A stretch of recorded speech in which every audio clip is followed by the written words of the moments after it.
want to say hello? Yeah, I did. I just said hello. But say it one more Can time. you hear me? Yeah. Yeah. Hello, cat. Hello, Hello, internet. Internet. The people of the world. The people have Welcome to spoken. the stream. Hello, cat from the future, Gummy. Good day, good day. Good day, mate. Alright. We are streaming just for you. Hi, Kota. Welcome, welcome. How are you doing today? How you doing? We are having quite the relaxed day today. The relaxed day. Mm-hmm. Indeed. Indubitably. I made a lot of business purchases today. Yeah. Yeah. I don't know if any of you guys in your orders, but if you are, you may have noticed a little delay in getting the goods. Getting the goods. And that is for multiple reasons. One of them is I've been trying to figure out if I want to purchase stickers and prints from big companies or if I want to make them from home. And either way, the cost is there, you know? Yeah. But it's like, if you want to print from home, then you need to put like 6 months worth of production costs up front. Yeah. Which is a band-aid that hurts to pull. Yeah. You know? Yeah. It hurts to pull that band-aid, to be honest. Painful. And it is cheaper to do it from home, you know? To have your own printer, to do all that. It's cheaper monetarily wise. I think it's a third of the cost. Right? Oh, really? Yes. It is a third of the cost. After you break even on all the materials and all that, you know what I mean? Like on all the upfront costs. On all the upfront costs. The running costs are a third of what they would be if you bought from a company, right? So like the cost of paper and ink and... Yeah, paper, ink, okay. etc., laminate, whatever. Including the machines itself. Actually, in my case, I bought some secondhand machinery. Mm-hmm. I wanted to buy this printer that was over $1,000. Yeah. Over $1,000 for a printer. And I was fully ready. I was like ready to make that purchase. Black Friday was around the corner. You know, it's next week. Yeah, that's true. And I was like, yeah, I'll buy the $1,000 printer. And then the sticker cutter is also close to $1,000. So I was like, yeah, I'll buy that too, right? And for some reason, I just decided to go on Facebook Marketplace and like look at the printer, the same printer and the same cutter they had on there. And I saw the printer I wanted that was over $1,000 for $150 Yeah. on there, secondhand. And I was like, what's that? What's this? And then they kind of said in the description, they're like, yeah, this printer doesn't really, it doesn't really print. And I was like, They're like, oh, it's clogged. The nozzle's clogged. And I was like, huh. I wonder if they tried to clean it. And they're like, I tried cleaning it. And I was like, I don't think you tried very hard. Let me try. And then I bought the printer. I bought the printer for $150. Guys, it's $1,200 retail. And I tried cleaning it, and I did get somewhere, but I was under the impression that one of the print heads were clogged, but all of them were clogged. And then I got 4 unclogged, but the other 4... No, I got 6 unclogged, and the other 4 refused to unclog. They were like, I think they're damaged. So what I did, well, I assumed that I probably would need to buy a new print head. So I bought a print head for $180, which is still only like $300 and something, right, for this Yeah. over $1,000 printer. And then I bought ink for over $250 for it. And then I bought paper for about $200 and sticker paper for about $100. And then I bought what is it called? Like the vinyl? Not vinyl. The thing you seal it, like UV protect, waterproof protect. Yeah, that was like $250. It's like all the materials cost like more than the printer itself. And then I bought a sticker cutter, discontinued one from Facebook Marketplace as well for like $200. Everyone touts that one to be like the best. Yeah. But they discontinued it. Yeah, I bought a Silhouette Cameo 3, which is discontinued and no one can get it anymore. I was lucky to get it. Kat asks what kind of or what type of printer? The printer was a Canon. One second. Image Prograph 300, and it's the A3 size one, so I can print posters. You know. Yeah. So I'm excited to rip. It's so funny for the print head. They're like, oh, be very careful, yada yada. It's whatever. And I cleaned it many times. I took it out, put it back in 10 times. I think I did over the course of like 3 days. Washed it, alcoholed it. I even ran it under the tap. And hot water. Yeah, hot water, everything. I did it all. And I think it's dead, guys. So anyway, I got that print head replacement coming in. The rest of the printer, it's hard to say if it works perfectly or not yet, because there's a number of things that I can't test because there's no ink. Like I can't test the alignment, and I can't test this and that and the other thing, but it's alright. We'll get there, guys. Yeah, so yeah, materials do cost that much. And it's so painful to make those purchases. 'Cause like I spend yeah. Hello everybody, by the way. Hi Tempest, Habibi, Kota, Lucent. Oh Welcome. my gosh, hi, I love you. Welcome. And Dolores and olive Welcome. oil. Yeah. We're talking artist business. Multi-trillionite. Artist business, guys. Multi-trillionaire. I wanted to say hi before you guys went to bed. I know that you guys, it is quite late for you. Yes, go to bed. If you're up late, just go to bed. You know? Yeah. If you're sleepy. Yep. Anyway, so I bought everything, guys. I caved, and I just was like, you know what? I'm sick of these companies taking my hard-earned cash. Well, yeah, and then... Well, it's not that. It's more like these companies, I have to get my prints reprinted over and over and over again to make sure they're right, because they don't get it right, and then I end up spending hundreds more dollars on prints that I really should have not spent. Like, I end up spending 2, 3, 4 times as much as I really need. You know what I mean? And the mock, which is your minimum order quantity, it's not 1. It's not 20.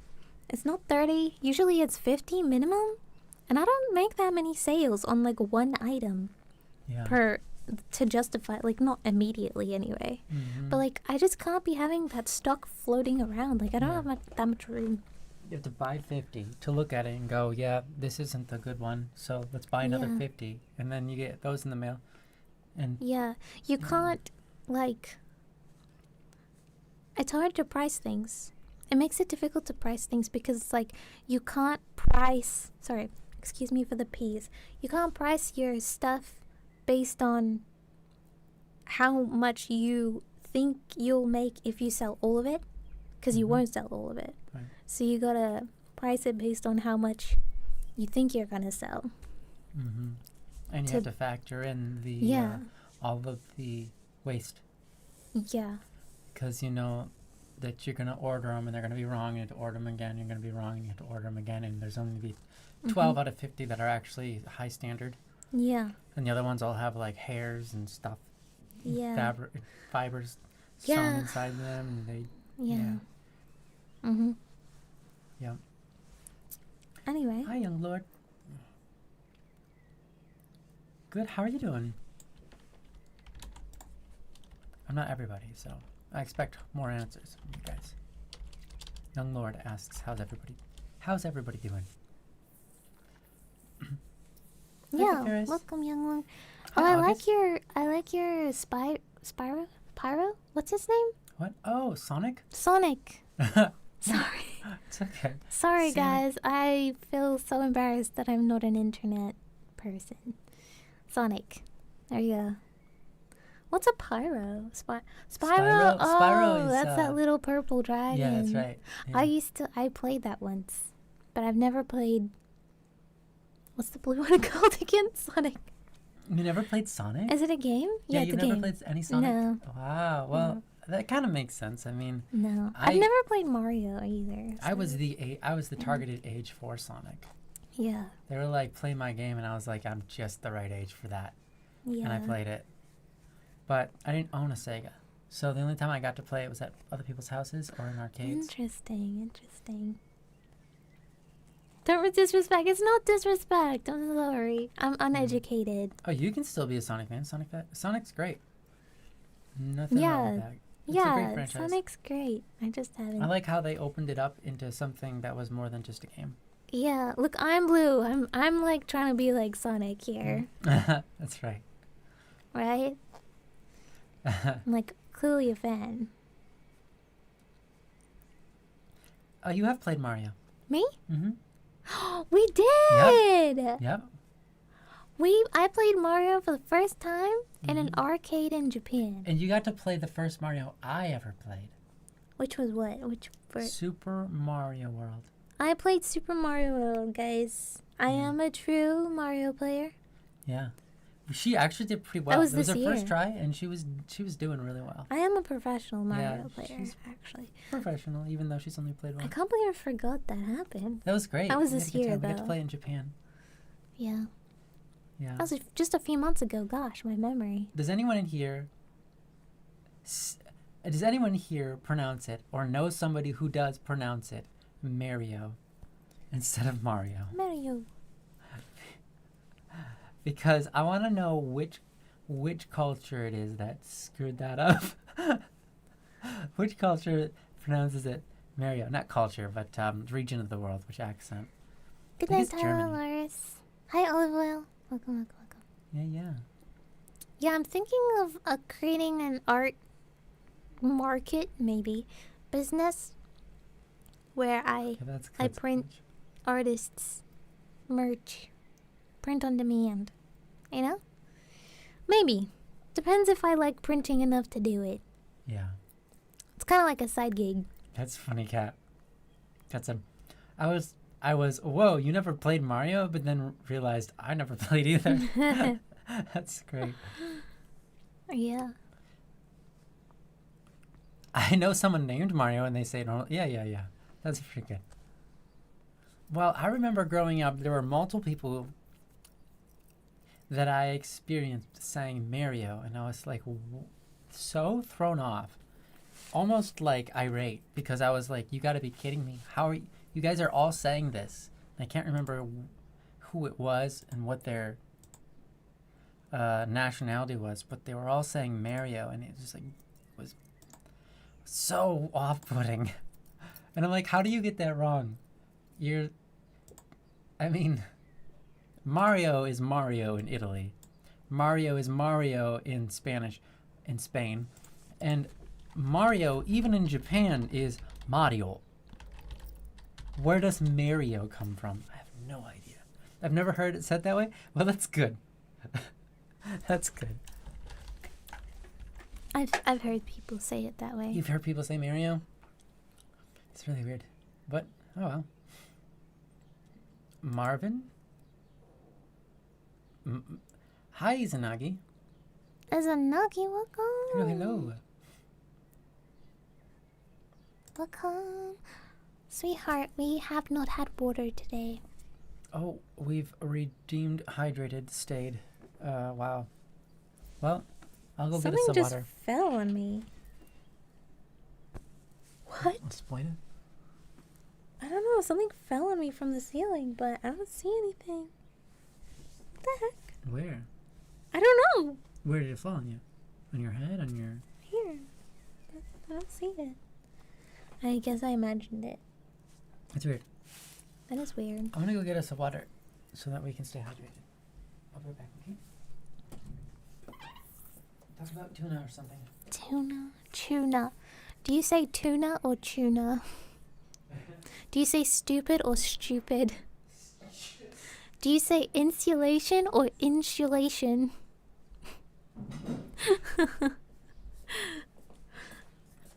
That is my entertainment for today, people. Yeah. You know, oh wait, I'm gonna take a drink. Yeah, take a drink. He's taking a shot of water. Mm-hmm. Gosh. Thank you. You're welcome. Sorry for putting it down so hard. Yeah, it was kind of intense. Yeah. We should... I don't know how that happened, where tuna with a T becomes tuna. Tuna. TCH. Tuna. It's Australian. And stupid becomes Stupid. SHT? Wait, how do you even Yeah. STCH? Yeah, something like that. Tuesday. Can't even. Stupid. Stupid? Stupid. SHT. Well, are you stupid? UPID. Yeah. Stupid. It's bonkers. Words are funny. Bonkers. Wonkers. Bonkers. Bonkers. Bonk. Bonk. Bankers. Hey there, everyone. Hi there, Moonster. How's it going? Welcome in. Tuesday. Do people say Tuesday? Tuesday. Choose? Oh, wow. That's interesting. Yeah. We're having tuna on Tuesday. Stupid. It's ridiculous. It's a meme for British people, yeah. I bet. Bottle of water. That's beautifully written there, Olive Oil. Sorry, if you're British, you can say the words however you want. I'm not trying to make fun of you. Well, actually, I am making fun of you, but not trying to be mean. You can make fun of him back. I'm having with his American fun with accent. having fun with the sounds and the spelling of these sounds. That doesn't mean I'm making fun of you for saying them. I'm just having fun Sweetheart, talking about them. can I tell you something? Mm-hmm. Now is the wrong time to make fun of the British people because aren't they the ones who are awake right now? They are the ones Save who are those awake. jokes. Well, they're the ones that get it. They're the ones that get it. I'm just kidding. It's you know, if they're from America under a rock, they'd never know.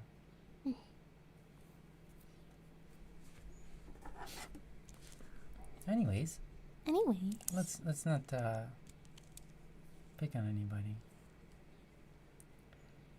You say things in accent to be fancy. Olive oil, I do that all the time, yeah.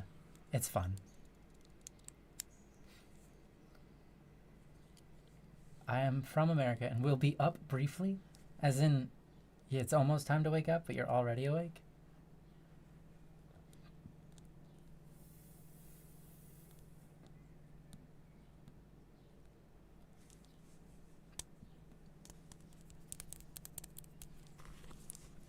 Yeah, we did take a long time to drink today. It's already 7 or 8, but Yeah. Well, we've been busy. we've been busy, yeah. Kind of had a crazy day today. Woke up and then Yeah, we were we had gonna. to we were gonna stream as soon as we woke up, which was 8 hours ago. Mhm. But then some stuff came up, and we needed to handle it. And then some more stuff come up, and then we need to handle that. And then we're hungry, so we had to handle that. Twice. And then we're hungry twice. And then I decided to I was like, okay, let's stream now. This was like 4 hours ago. And then I ended up getting, but I was like, oh, let me just look at this couple paper things, and then 4 hours later of like going back and forth on this whole like buying papers and Yeah. figuring out which one to get and blah blah blah. Yep. And then we also ended it with looking at chocolate. And then we looked at chocolate for like 30 minutes. Well, it suddenly just popped in my head. Yeah. I would really like a Ferrero Rocher. Yeah. But I'm allergic to Ferrero Rocher, so. Yeah, he's allergic to palm oil, which is Yeah. in it. I'm allergic to processed chocolate, like lower than like 90%. And I wonder what it is. Like, is And it the palm oil. butter, the cocoa butter, maybe? I don't know. yeah, I'm not sure. But I can have, you know what's weird about that? I don't think it is cocoa butter because I can have white chocolate, which has a lot of cocoa butter. Right. Don't know. It's a Yeah. mystery. It's like I can have chocolate in a range. It has to be above or below a certain area. Mhm. Most chocolate is in the allergic range for me. Yeah. I get that. Someone else was allergic to palm oil. I forget who it was, but I was surprised. I was like, finally, someone else. Yeah. You should be in bed, but you're not. It's Saturday, yeah, so nothing to do tomorrow. That's good, Tempest. Enjoy your Saturday. You got a karate test on Monday. Orange belt. Orange belt. Nice. That's great. Glad to see someone being fit here. Yeah. You know, being Tempest. like exercising. Yeah, try hard for all I'm of so us. happy You're for doing you. great. Yeah. Do it for all of us. Yeah. Do it for humanity's sake. hmm Yeah. That's good. Oh, you're up really before you go to sleep, Squirrelage. Okay. And once you're done eating, you will, and you're eating sun-dried tomatoes and basil Dude, almond That flour sounds crackers. so That good. sounds awesome. I love sun-dried tomatoes. Yeah, sun-dried tomatoes are amazing. They're so good. Yeah. I want to know how they do that because I'd like to make my own. Yeah. They're so good. Too good. I love what do you call it when you put tomatoes in the oven and then like Blistered. yeah, I love blistered Yeah, tomatoes. That's really good. I like those a lot too. They're my Yeah. favorite kind. Yeah. Well, that and sun-dried. We haven't tomatoes. had bruschetta or like tomatoes in a long time. Yeah, I had like what was it, tomatoes and mushroom a couple weeks ago, and I had like a weird reaction to it. I can't remember what it was. Oh, Master Luigi, hi. Meant to ask where I can find a stream schedule, and unfortunately, we don't have one. We do stream every week on this day, but the time varies We haven't been able to set a time in. because we keep sleeping in And today we like had other more stuff and to more do. every day, if that makes sense. Like every That's not exactly true. We've been waking up at 11 or 12. yeah, every we've been day. okay. We have been waking up pretty consistently, but I don't want to stream as soon as I wake up. Yeah.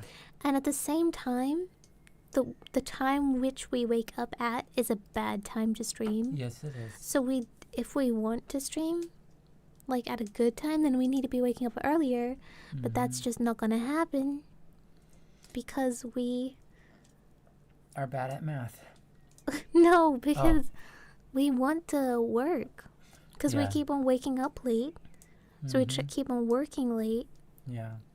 and keep on that's what we do. Cuz we look at the time, we're like, wow, it's already 8 p.m. We haven't even done anything. You know what I mean? Cuz you wake up Yeah. at like 12 p.m., of course. Yeah. You know, Right. like you're not gonna get as much done as you normally would if you woke up at like 8 a.m. Well, And if it's you woke 8 up at p.m. 8 a.m. and it was 8 p.m., you'd already have a 12-hour day. Yeah, you would have done everything, and so it feels like you've done. It Mhm. feels like you haven't done enough, even Yeah. though you've been awake for like half as much time. That you know what I mean? Yeah, like if you wake up brain at can't 3 math. a.m. in the morning and you work until 11, you just do everything, you're like, oh my gosh, I got so much done today. And you look around because it's like, wow, it's only 11. It's still morning and I Yeah. got like everything done. It's crazy. It's and then, it's kind of frustrating that I keep on ending up in this position of like waking up late because I feel my best when I wake up early, and I get the most done when I wake up early, like 7, 6 a.m. You know what I mean? Mm-hmm. I just don't function well when I wake up halfway through the day. I'm tired and all that, you know? Well, if you want, I can wake you up early. You No, won't because you won't want to get out of bed, but if we do that's it the enough, problem. If we wake up, if we change our sleep schedule suddenly, you'll have to take naps. then I'll have to take naps, and that's gonna ruin everything. So the only way to really do it is to go to bed 30 minutes earlier every single day for however long it takes to get it back, and then being like really strict and not like over staying awake. Mm. You know what I mean? Yeah. Which is really difficult to do, Mm-hmm. to be consistent. Good night, Test. Good night, Tempest. Good night, Tempest. Sleep well. We talked about sleep too much now. Now they're going to sleep. No, it's great. Go to bed. Yeah, that's good. Go to bed, everyone.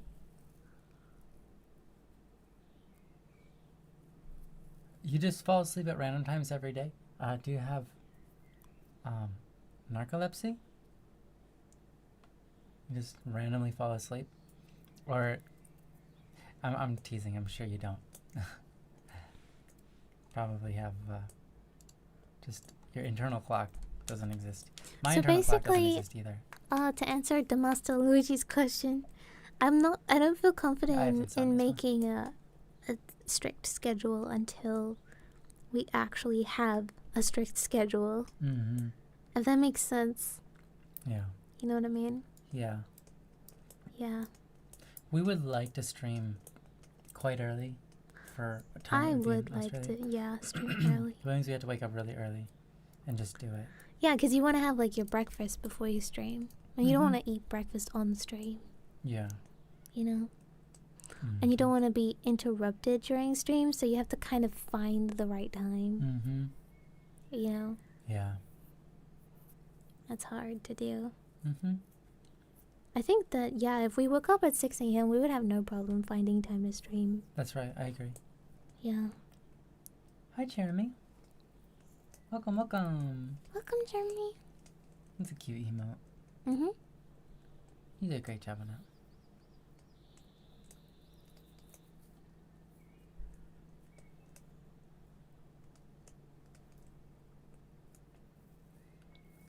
How long have you had insomnia? And what do you have any things that help you fight it? I guess that's a word. Cope, Cope? maybe? Well, cope would be different. Cope would be just accepting it and then figuring out how to live your life with it. But I meant like, reduce it. I don't know, to be honest. I don't really have anything. Okay. They haven't cured their insomnia. Yeah, okay. Yeah. Welcome. Well, thank you, followers, new followers. I'm just gonna keep you anonymous. Imagine sleeping like a normal person. Yeah. I've never been able to do that in my life. Going to bed at random times in the morning. Yeah. Fair enough. Yeah.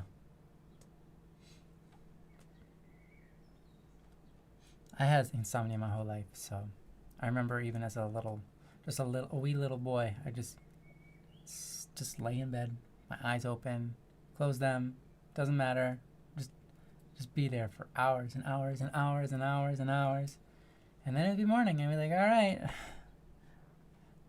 okay, another night, another day. It's funny because I have the opposite problem. Mm-hmm. I just fall asleep involuntarily. But I don't really do that as much anymore, and you don't really have insomnia as much anymore. Yeah, I've my insomnia is way less, and yeah, and I don't pass out. you don't pass out randomly anymore. So something happens. Yeah. Maybe Something happens when you get married. together. Yeah. Maybe that. I don't know. We maybe like it's just- shared a little bit. Yeah. Maybe. I mean, I still have insomnia from time to time, but it's pretty rare. I can't force myself to stay awake if I'm tired. If I'm not like, I could be tired, but there's a certain feeling like I could be tired, I could be exhausted. It's not either of those things. But there's a certain feeling that I know is like, hey, I could go to bed now. I could actually fall asleep. But until that happens, I don't know. I could literally just get in bed and then lay there forever. But luckily that feeling has come off more often now. That's nice. Yeah.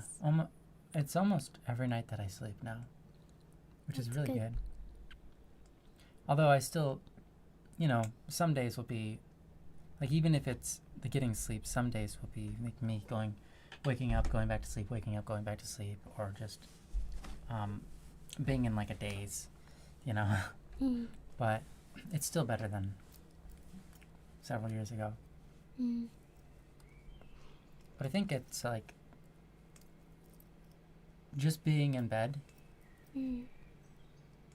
somehow, like, just you being there helps. I don't know why. Just because you have someone to cuddle. Yeah, probably. I think the cuddle helps. I only pass out in class, but never at night. Oh, dude, I was doing that in school. I always passed out in calculus on purpose, because that was the time I got to sleep. And for some reason, I could always sleep in that class.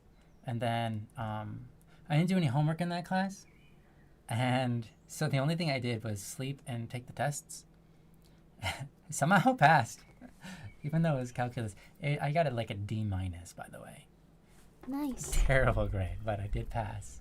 That's great. I think the teacher was probably upset that I even passed. He was probably like, because he knew, like, he watched me every day sleep in his class. I think the teachers, they want you to pass even if you don't get a passing mark, because they don't want you to have you again? I think it's something to do with like their reputation or something. I don't know, if a teacher and if a teacher has most of their students failing, it's not a good look. Yeah, or something. Right. That makes sense. I don't really know how it works. That's fair. Something like that. By the way, welcome, Marivo. And this is not purely like social. You know what I mean? Marivo? Yeah. Yeah. Yeah, our conditions balanced out. Good night, cat. Yeah, I think I'm setting a good example. Whenever I get in bed, I'm sleeping. Like I'm not staying awake. Yeah. I can't stay awake. If we're in bed and he starts talking to me, I'm sleeping. There was one night recently where you actually stayed awake. Really? When we talked. But great. Yeah, usually you do. Like, I fall asleep while you're talking. Yeah. Like, she would. While you're going. Yeah, we've definitely had that before. Yeah. We've been in bed, and I'm like, hey, you want to say prayer with me? And she goes, yeah, okay. And then I start talking and start praying, and then I'm like, I stop, and I wait for her, and it's like a full minute, and I'm like, yeah, no, she's definitely sleeping.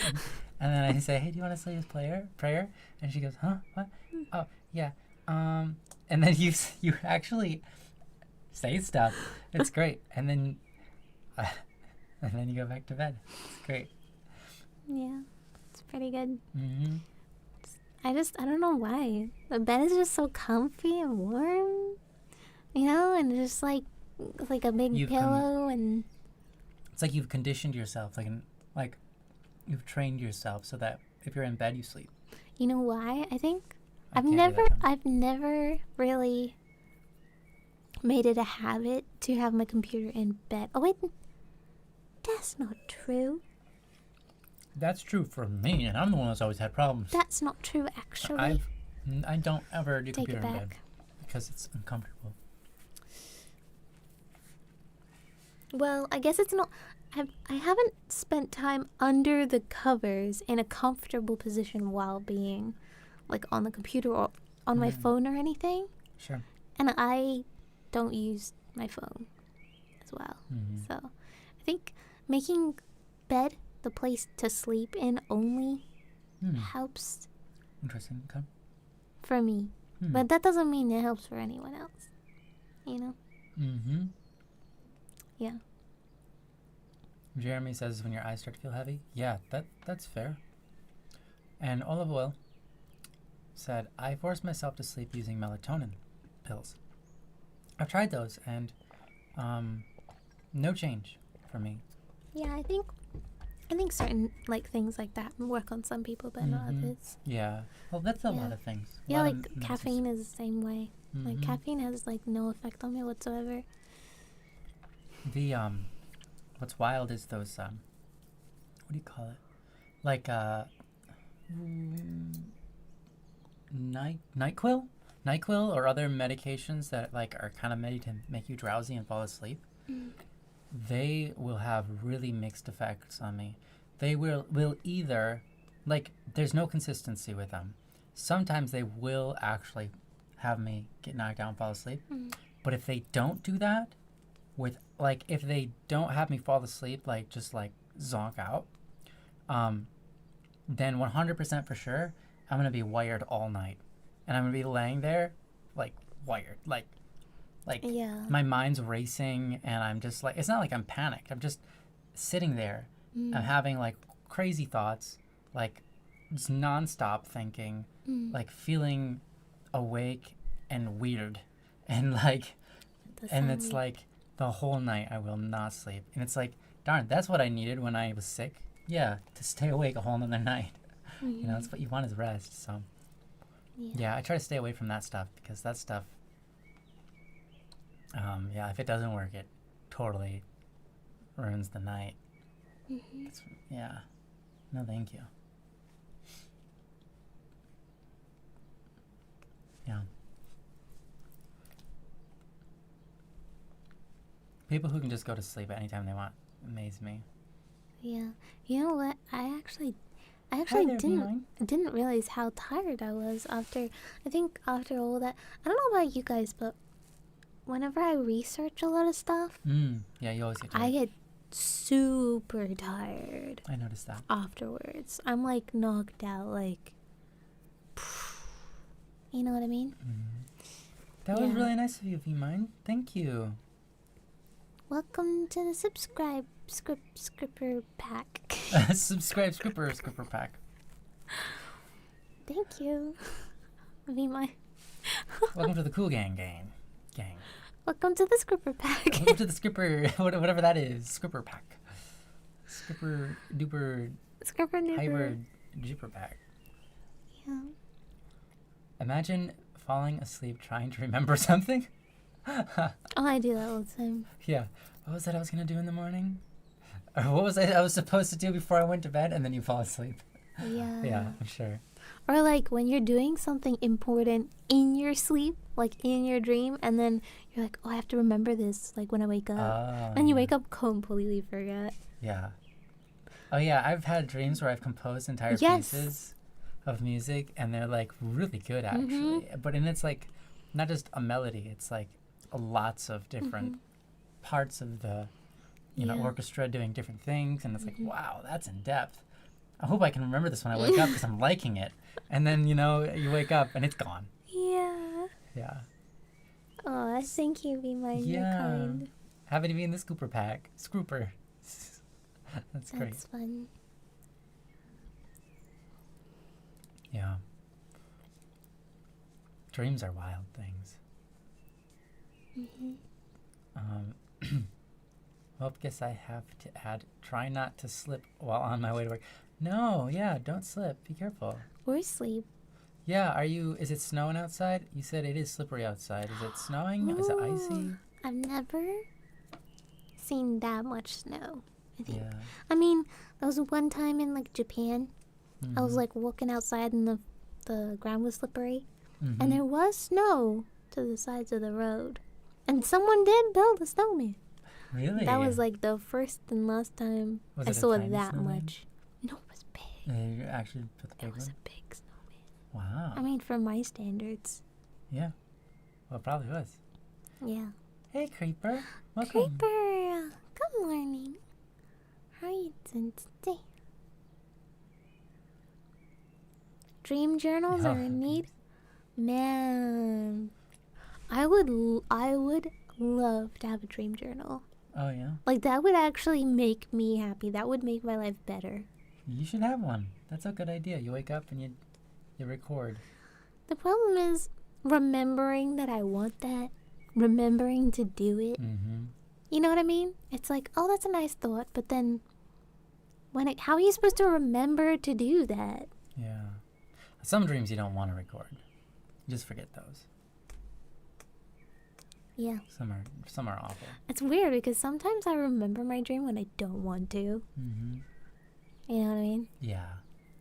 And sometimes I confuse reality for dreams. I'm like, That yeah, happens a lot. yeah, we did that. Like I did that the other day. I was like, have you been to this town recently? And I'm like, yeah, didn't we go there like last year, maybe this year? But then as I was like trying to remember details, I realized, oh, that was a dream. Mm. Yeah, that's so interesting. I don't know if I've ever done that. Yeah, I've done it Oops, a sorry few about that, guys. times.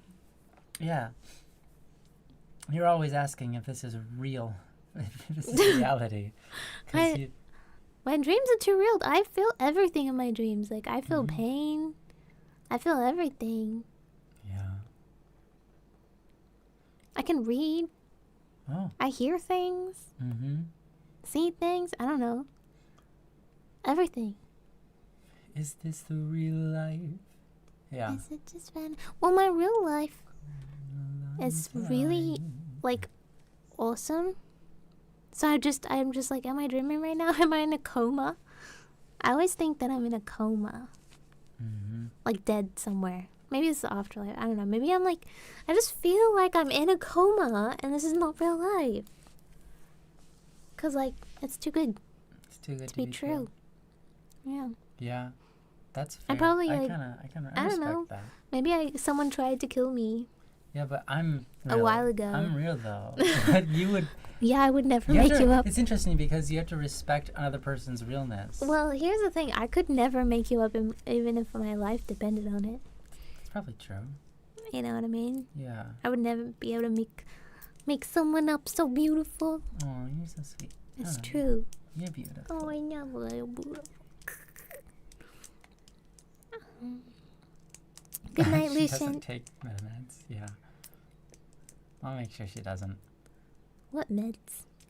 Oh, okay. Have a great night, Lucian. It was nice seeing you. Hopefully you have a Good night, wonderful Lucian. sleep, and we'll get to see you again soon. Much It'd love. be nice to chit-chat with you sometime. 'Cause you're amazing. Yeah.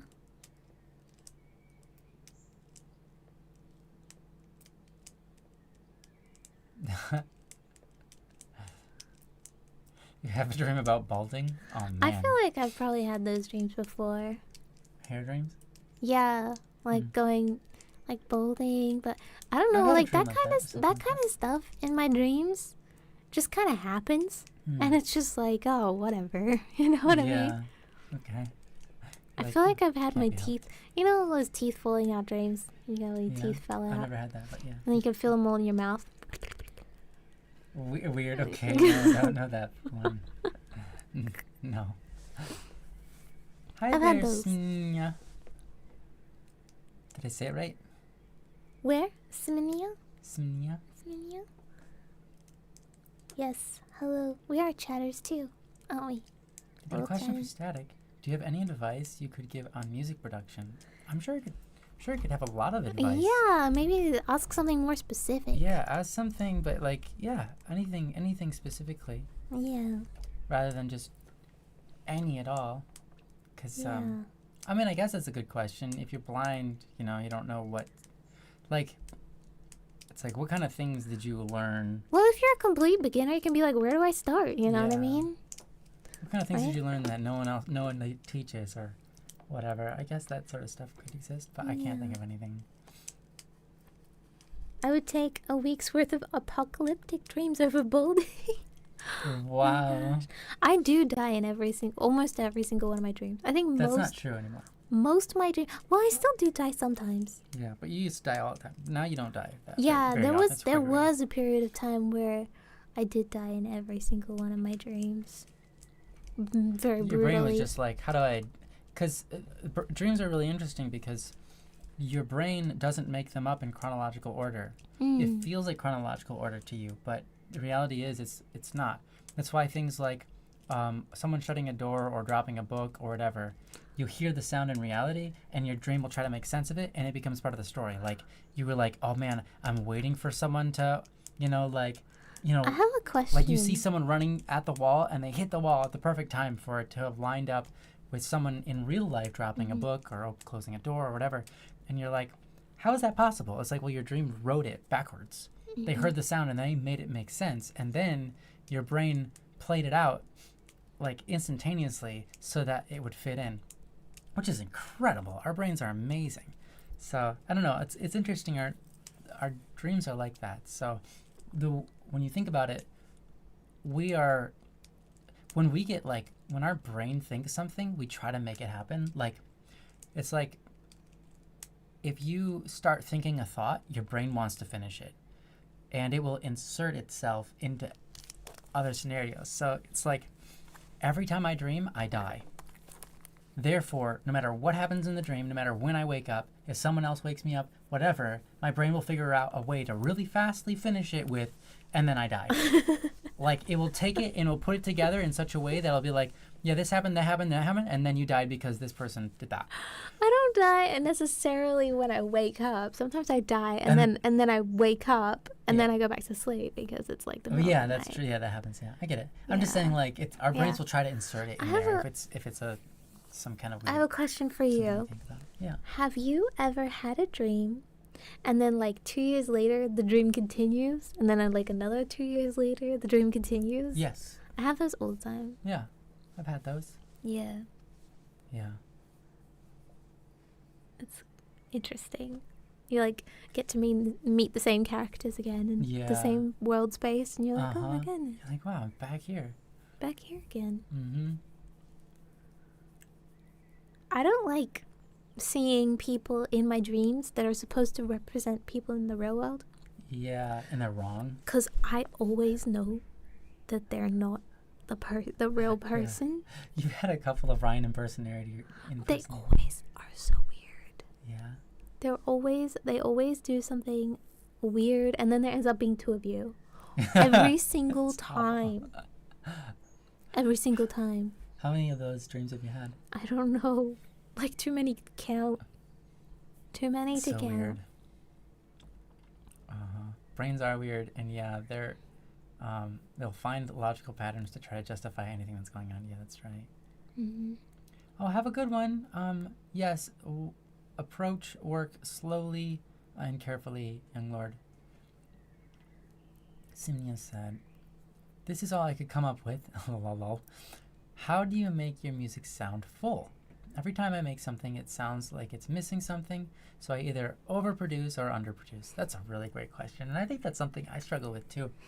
Well, for me, I don't know anything about music, but I read this like little small textbook once. Yeah. That was about mixing and mastering. Mm-hmm. Okay, I read this one little bit. That's on this one page that said EQ. So if your song sounds like empty in some places, you have this EQ spectrum, right? Mm-hmm. So you need to kind of fill.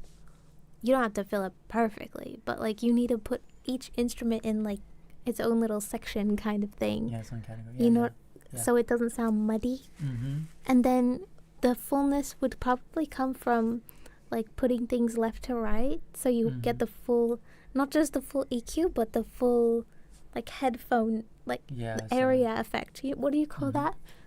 The left and right. Panning. You have to get the full pan, right? Yeah. You want to be in the hard middle of the left, pan as you bake. hard right, middle, all of it, the whole thing, right? Yeah, that's pretty good. Yeah. Yeah, that's really good. Absolutely. Yeah, I think one of the things that helped me a lot was, without adjusting the volumes too much, try to be able to hear every instrument, right? But hear every instrument like you're sitting in a room and you're like, okay, the piano's over there and you can point to it. And then the guitar's over there and the bass is right there and the drums are right there. And you kind of like point and that's where it is in your ear space. That is a good way to do the panning, and so they can hear everything and you can see where it's at. And that's not just panning. That also is reverb, and you do subtle reverb.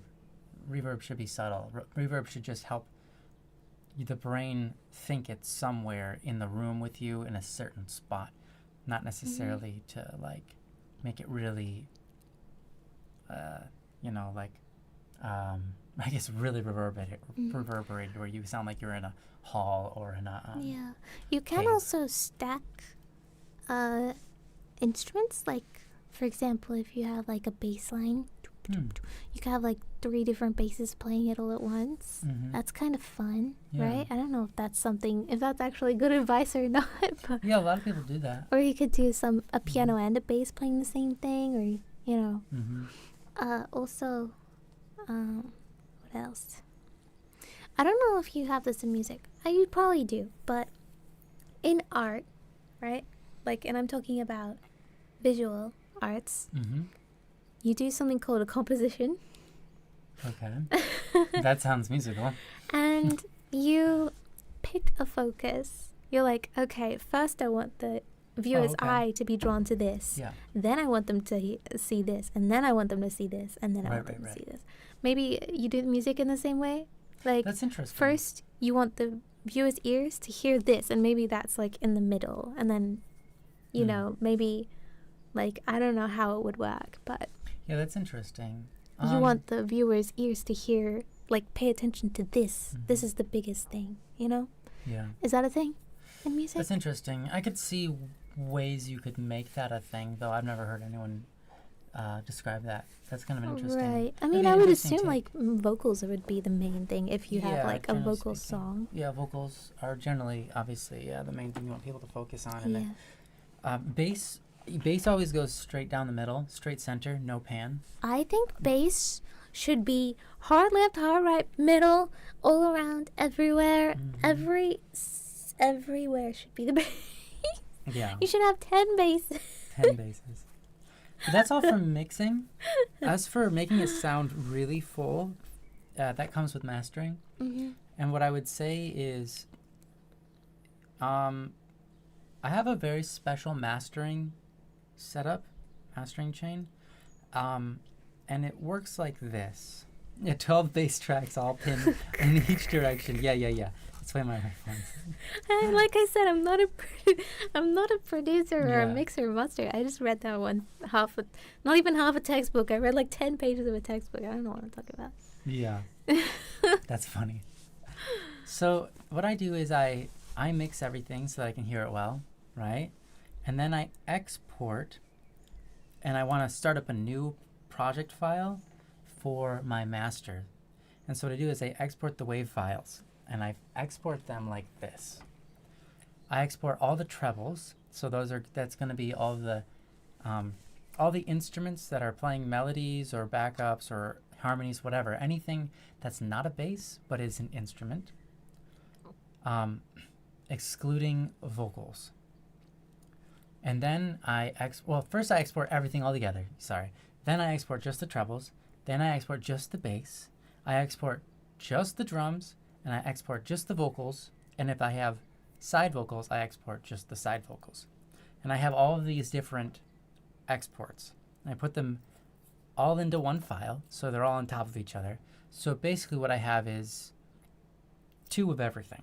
I have 2 of everything because I have one export of a WAV file that was everything put together, and then I have several other exports, other WAV files that are, like I said, just the treble, just the bass, just the drums, just the vocals, and just the side vocals, right?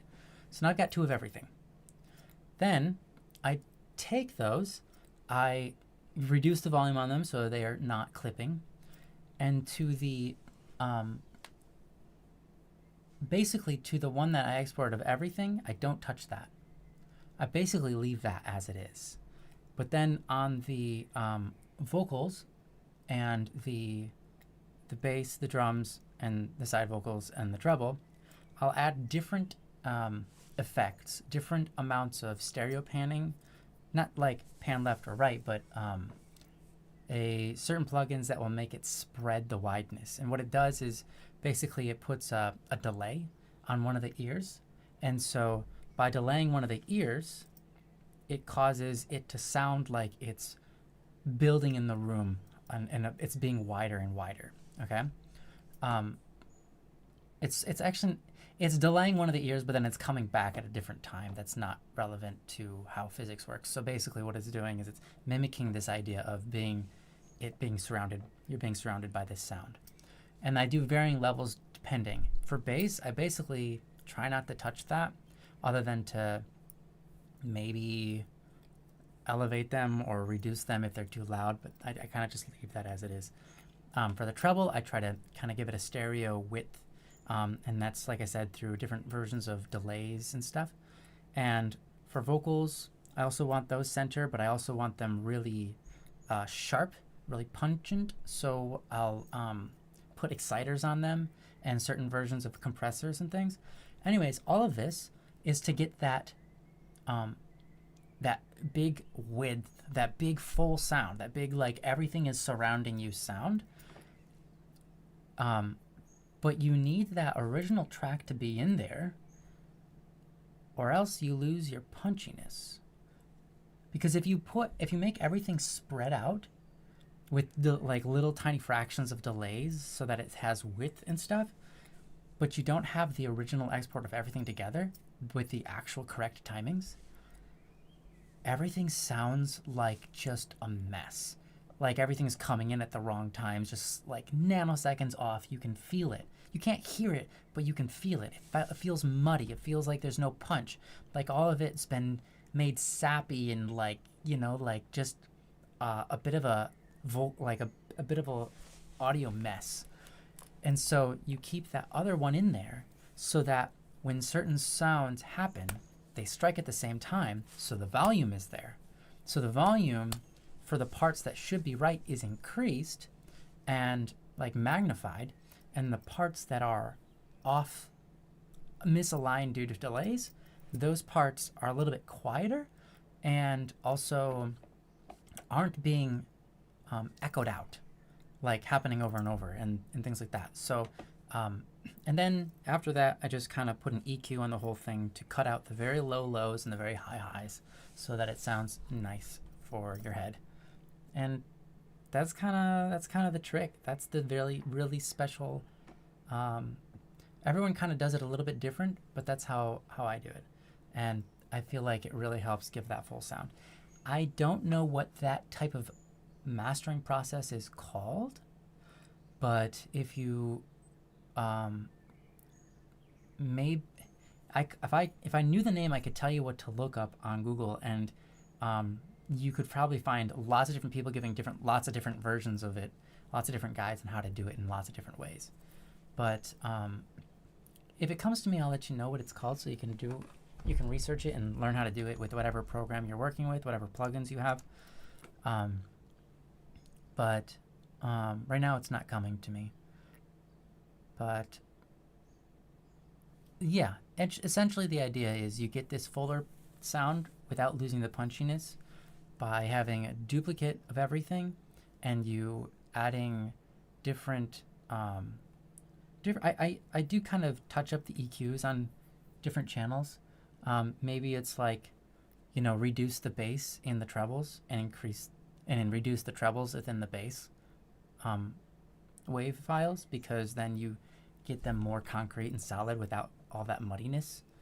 But yeah, there's a lot to it, but that's how I manage. You don't want your instruments to all be on the same EQ range, right, frequency. Exactly. Yeah. Yeah. Otherwise, it's gonna get muddy. It could, because you don't want it to sound really full and muddy at the same time. You want it to be full and crisp. So, it's a lot of work, and it was years of it was literally hours and hours and hours and hours and hours and hours and hours and hours, right, of fiddling around, making minor tweaks and listening very hard, and like, is this even doing anything, and you're like listening, and then you take a long break, and then you come back and do it again, because but like once you get it and it feels good, you know you've got it.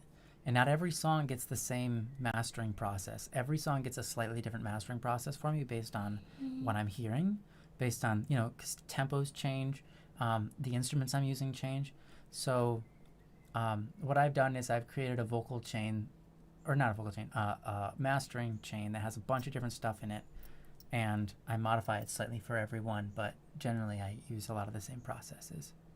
Nice streamline. Anyways, Simnia, I hope that's helpful, and I hope that you can take inspiration from that and just like fiddle around with stuff, because that's what I did.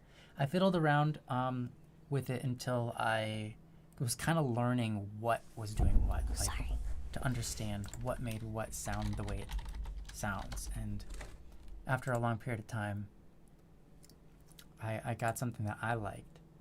So yeah.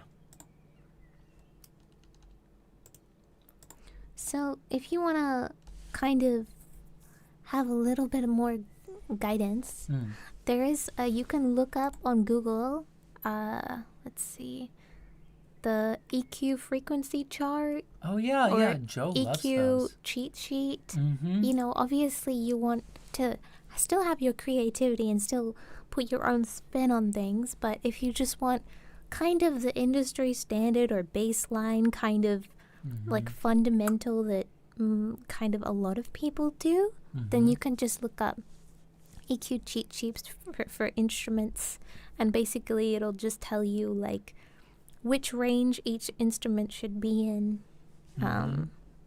frequency range and stuff. Yeah, and how to not make them fight. Like if Yeah. you've got if you've got 7 instruments all in the same range. That's just gonna sound very muddy. Yeah, and you won't be able to hear which is which or what's going on. They'll like to fight each other, and so you wanna, if they're in the same frequency, what you can do is you can pan them, and if that's not enough, you kind of EQ them slightly different from each other so that they take up different spots in their range. Yeah.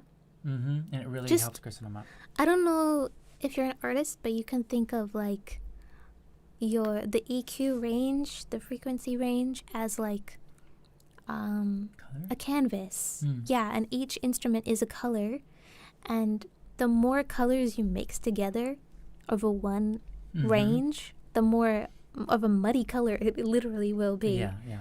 So you can kind of be like, oh, green and purple mixed together and they make an interesting color, but like red, blue, green, purple, pink, black mixed together, it's terrible, apparently. Yeah. Hi, Pac-Man. Keep it simple.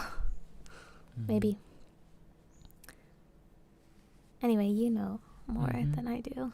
Oh no, that was good explanation though. That's a nice way to tie it in with visuals. Yeah, I understand. I did try to learn music at one point. I did it for like 3 years, but Hi, extreme. didn't get very far. Extreme. Valdexis? Wow, great. Extreme Rodexus. Welcome. Hello, welcome. Welcome. And hi, Sharon. Sharon and Frison. Fritzen. That's a fun name. I like that one. Welcome. And yeah, that's a good way of putting it too, Jeremy.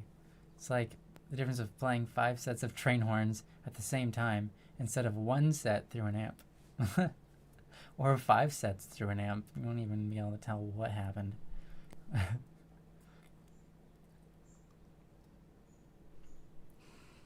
Yeah. Bob Ross. Beautiful. Sweet. Thank you. Very helpful. Oh, yeah, I really hope it is helpful. I know that it's a lot to take in. It's like too much to take in. That's why I said the best thing you can do is just fool around and be patient with yourself. Yeah. And just listen. And listen and experiment. Like so much of the stuff I've learned over the many years has just been me experimenting and playing around with stuff. And like, I've got a sound I want, but I have no idea how to get it. And then I sit there for like 2-3 days in a row just working on a single sound. And I know that's like ridiculous, but in the end, all of that comes out with like years later, you can do so much with and fast. You can do a ton quite fast because you're just like, oh, I want to do this, that, the other thing. I know how to get that. Even though I've never done it before, I know how to get it now because I understand how all of this is going to work. I get a good feeling, a good, yeah. So yeah, it pays off to play around, and just enjoy the play, and don't worry too much about how fast you are. Don't worry about like, man, I just can't get the sound. If you can't get it, that's okay. Keep trying, like, because you gotta find a way that you happen upon the solution in such a way that you understand. Because you don't want to, like, one thing that I find a lot of people do is they'll find someone who's good at something and they'll copy it because they're like, oh, this is what they do. But when you do that, you don't, it's kind of like a therapy session. You don't understand how you got there. You don't understand how they got there. So just being given the solution doesn't always mean that you're going to understand the physics of why it works the way that your brain can understand it. Right. So like looking at the cheat sheet and just like copying it, you without understanding it, it's because if you do understand it, the sky's the limit. You can put new ideas together and create new things that other people have never done, or recreate things that are recreate things really fast, like that you heard, and then you're like, oh, I could do that, because you understand it at a deeper level. So I think it's worth playing around for sure in anything you do, whether it be art or music or coding or whatever. It really helps. Yeah.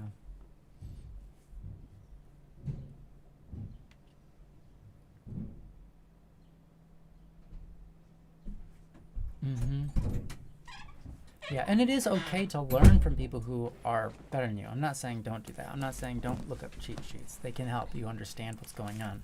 I'm just saying don't skip the part where you play around. Right? Yeah. That's all I'm saying. Don't skip the part where you're learning by doing and playing around and not knowing the result and figuring it out. But do look up to people who can teach you. Do learn from them, you know. Do learn from the professionals, see what they're doing to get the right sounds or the right, you know, whatever it is you're doing. But it's good to understand and feel your way through it so that you can have like a visceral understanding of it rather than just even just a base logical understanding. A visceral understanding is better. Yeah, just like art. You gotta learn your anatomy to be able to manipulate it. Hi, Flannel Fluff. Welcome. Welcome, Flannel. Yeah, at least the cheat sheet gonna be the starting guide. Thanks. Yeah. I don't mind using cheat sheets at all. Use them. They're good. You just gotta understand what you're doing. Yeah, it's just important not to skip the part where you fool around. It's like, be like, okay, why does the bass have to be in this frequency? Why can't it be all the way over here? Yeah. I want to hear it in every frequency. Yeah. That's right. Anyway. You know how to make a bass sound more bassy? Yeah. Add 7 more. Add 7 more basses. One way That's to make a literally bass what I sound more would bassy, do. really weird, is you just cut out the mids and increase the highs on the EQ. Because part of what makes wouldn't say that. something that feels bassy is the like rattle. And that rattle sound is something that's vibrating in a high pitch. Interesting. And so like if you're in a room, you know, sometimes you hear and like something driving by, but that shaking things in your house, you know, and it's causing a lot of other frequencies to come in, but especially those that are high. Explosions, you know, things like that. I do like the sound of distorted basses. Like, imagine you have a speaker and a glass table. Yeah, I like that. And it's like the bass is playing through the speaker on a glass table. And it's just like shaking. Yeah. Shaking like wild. Add more explosions. Yeah, that's right. You could do that. That's what I'm talking about. Add more horns. So how many basses? 13? Yeah, 13 basses. At least. That'll get you started. That'll be good. That's a good starting point. Yeah. Thanks for the question, by the way, Simnia. Yeah. I hope that you have a great time on your journey through producing and composing. Yeah. Kind of wish that that You know, you asked for, oh yeah, you said music production. I wasn't sure. I was like, wait, maybe you wanted composing tips, but you asked for production, so it's good. What's up? You kind of wish what? that we drew. Drew what we were talking about? Yeah, Yeah, I that would've think been it good. would have been easier to understand. True. True. I think with a lot of your explanations, you have to kind of imagine the doll. Yeah, the doll. D-A. Oh yeah, W. DAW. Yeah, you got it. Doll. Yeah. DAW. I was like, how do I pronounce that? Digital audio workstation. Yeah. Kind of have to actually imagine you putting the tracks in. Yeah. Yeah. Composing is not anything that's difficult, but I'm sure I'll figure it out. Yeah. Yeah. Um. Well, one thing at a time. Don't overwhelm yourself, you know? Yeah. I started with composing, and then went on to produce much later. But you could do it the other way around if you want. But yeah, you'll figure it out. Yeah. If you put your heart into it and you give it an honest try, and you don't, yeah, if you give yourself some courage and belief that you can do it, I'm sure you will. Yeah.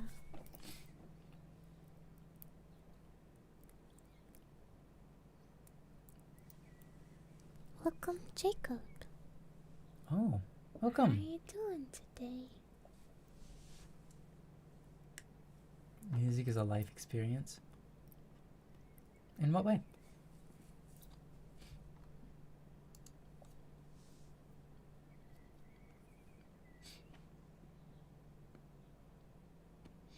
I guess it's an experience in life, but I'm not sure what you meant specifically.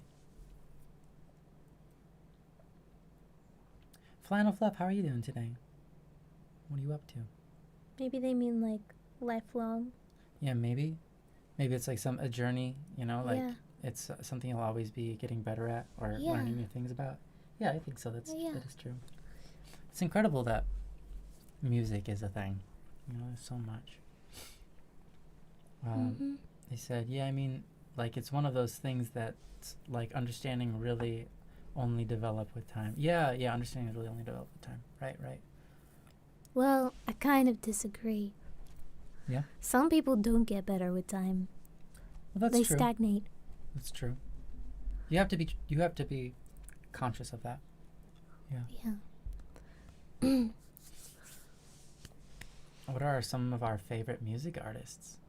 Static P. Oh, thank you. I don't know. Person said, actually, if you're deaf, you can compose music to its fully potential. Wait, if you're deaf, can you compose Tone music? deaf, they're saying. Oh, tone deaf. Oh my gosh, I'm totally misreading this. Actually, if you're tone deaf, can you compose music to its full potential? I'm pretty sure tone deaf is more rare than just being regular deaf. Because to be tone deaf, there are very, very specific things that have had to have happened in your ears or developed that way. It's incredibly rare. It almost is non-existent. It's like 1 in a billion.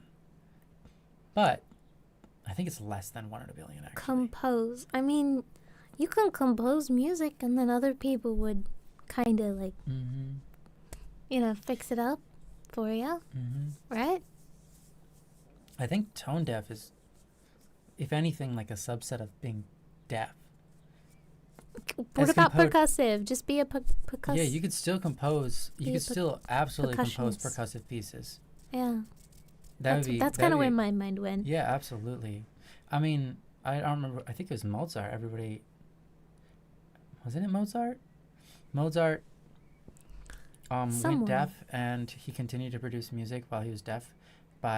He took a nail, a metal rod, essentially. He took a metal rod and nailed it into his piano and bit down on the rod while he played the piano because it allowed his skull to vibrate, which his brain could interpret as music.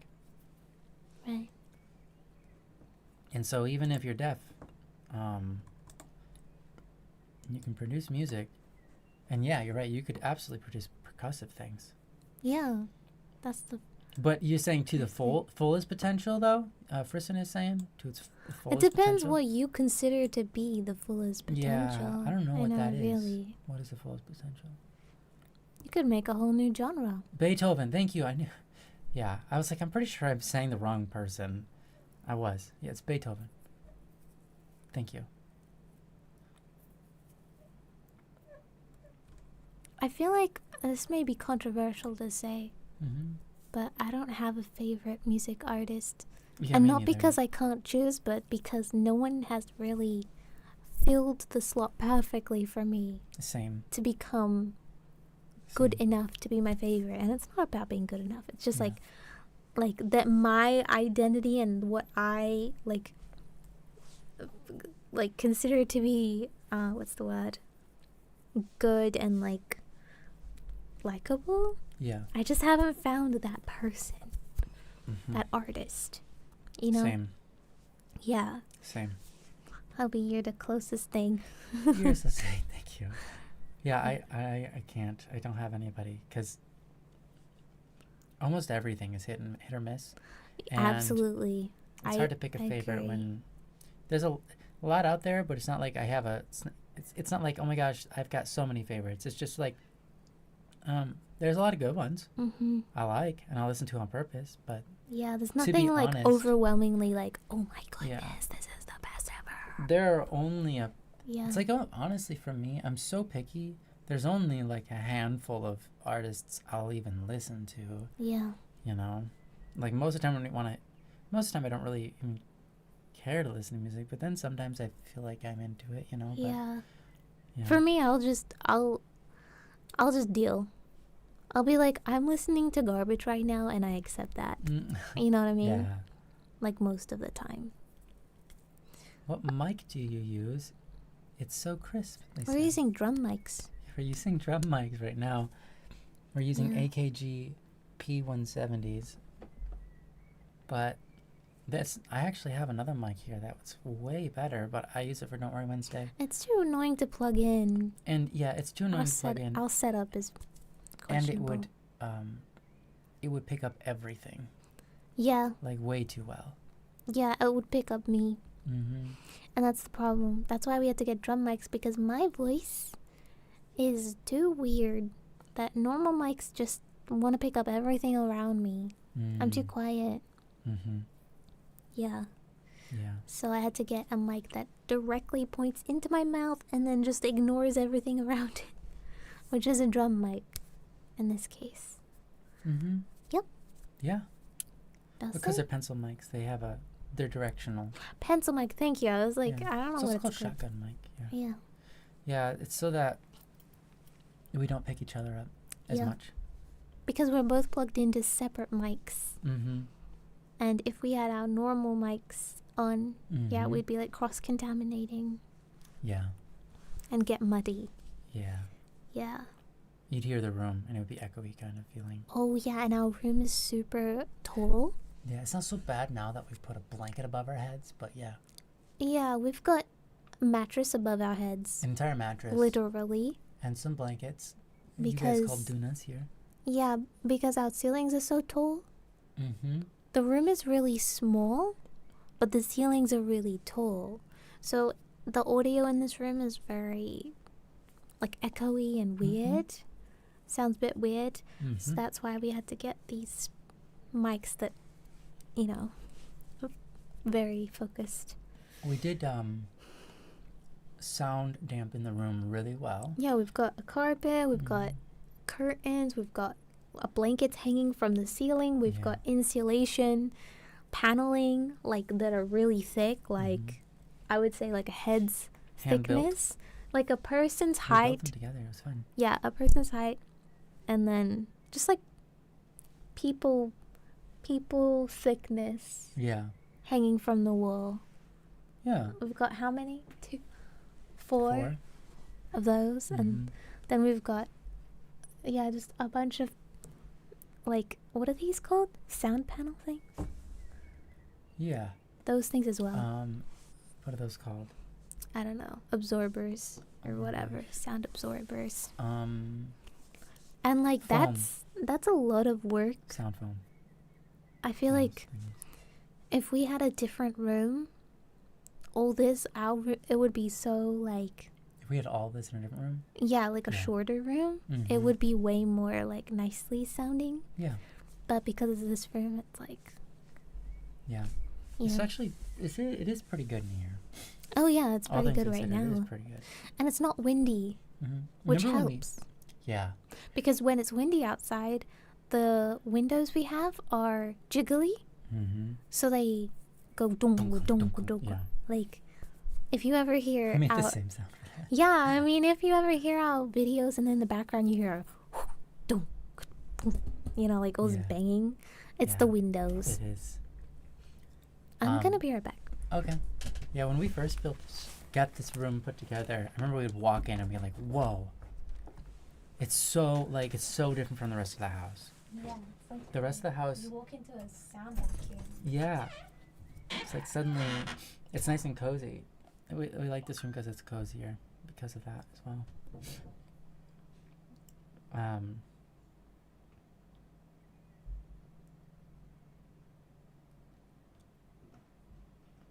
Ah. Sorry, I'm just reading chat. Yeah.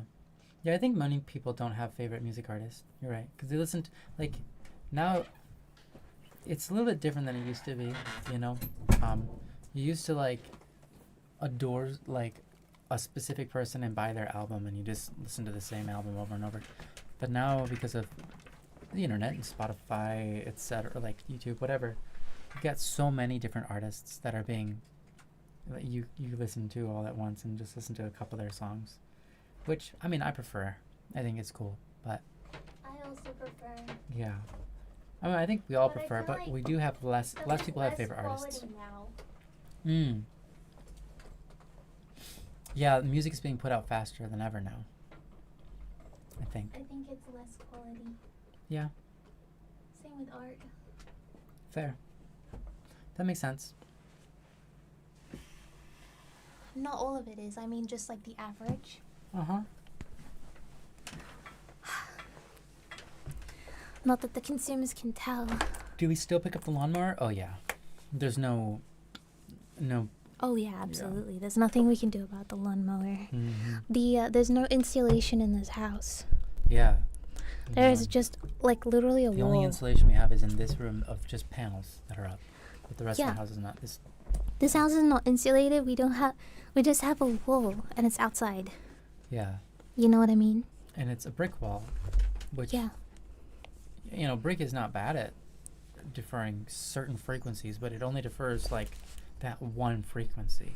Yeah. So like all And the other also frequencies the just go right window. into the house. Once again, the windows The have windows are right next. to it. literal holes, and the windows are right Yep. next to our microphones. By the way, the window glass does not have holes. Not should the come- glass itself, but the it's not like It's not airtight and suctioned. sealed, Yeah, yeah. it's not suctioned to the Mm-hmm. Yeah, it's just a standing piece of glass between two sliding pieces of wood. This is a really old house, guys. Yeah, Oh, well, sort of. sorta. Yeah. Yeah. So it's not like the newer houses where they put up double pane, triple pane windows with perfect ceiling at every corner and Insulation. and like the window itself is better at getting rid of sound than most people's walls. you know, this is not that kind of window.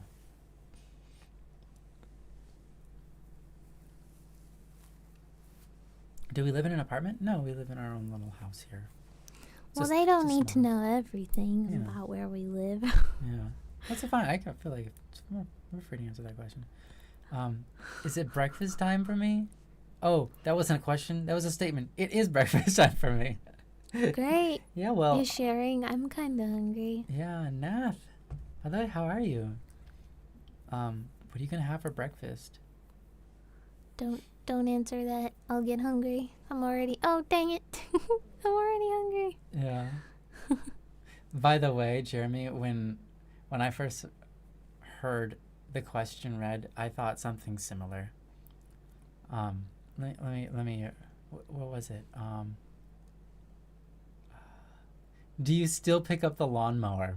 And when I first read that, I was thinking physically pick it up, like not through audio, but like our hands are on it and we're grabbing it and we're lifting into the air, right? And so Jeremy's comment about I just visualized Static and Neon outside doing a team lift on the lawnmower for exercise. Yeah, that's what I was. I've definitely never lifted a lawnmower above my head. I have. Wow. Yeah, I have. For what?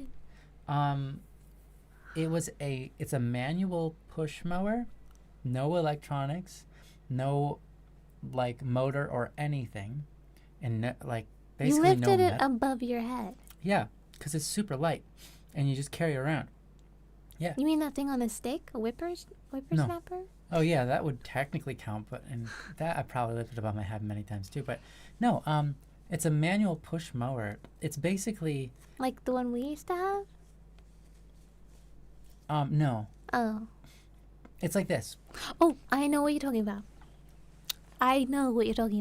It's just just a wheel of blades. Yep. That's it. And you walk around your yard and it spins with the wheels. I know what you're talking about and it now. cuts the grass. Yeah. I've never mowed a lawn before. It seems too scary. Spool mower? It might have been a spool mower. Let me look up what that is.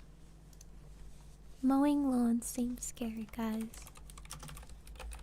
I agree. No one should ever have to mow a lawn. We should all have. Yes, it was a spool. It was a spool. The mower. only lawn mower I would use is that one. The spool mower? Yeah. I don't like that it's. I just don't like heavy machinery with blades. Yeah.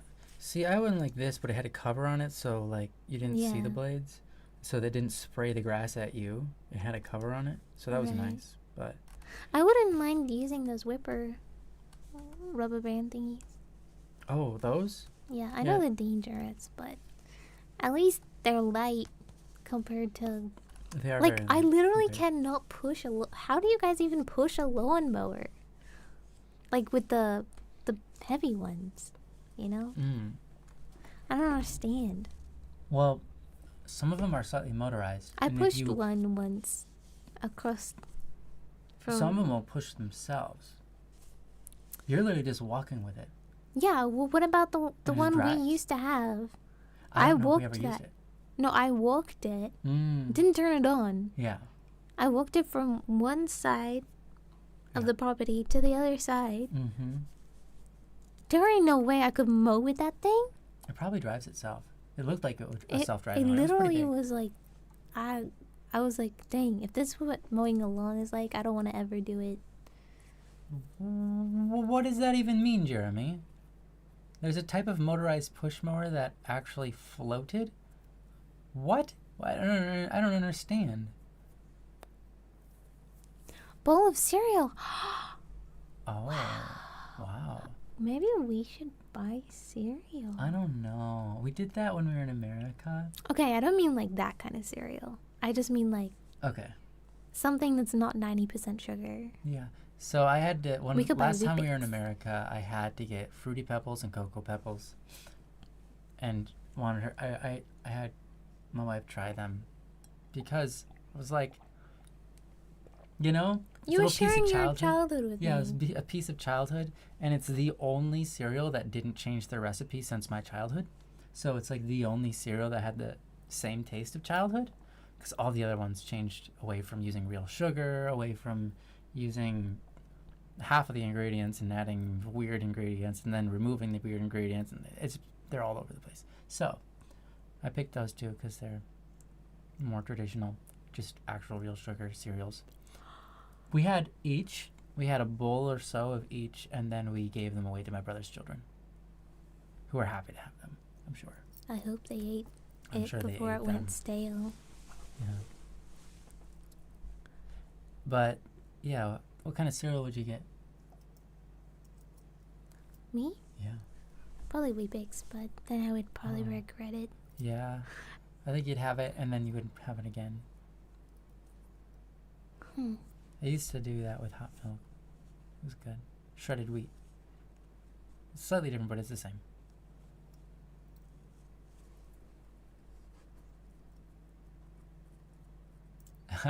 Wait, how is it possible you're at the opposite side of the earth and it's breakfast time for me?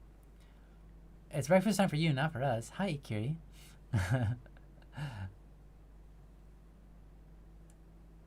Wait.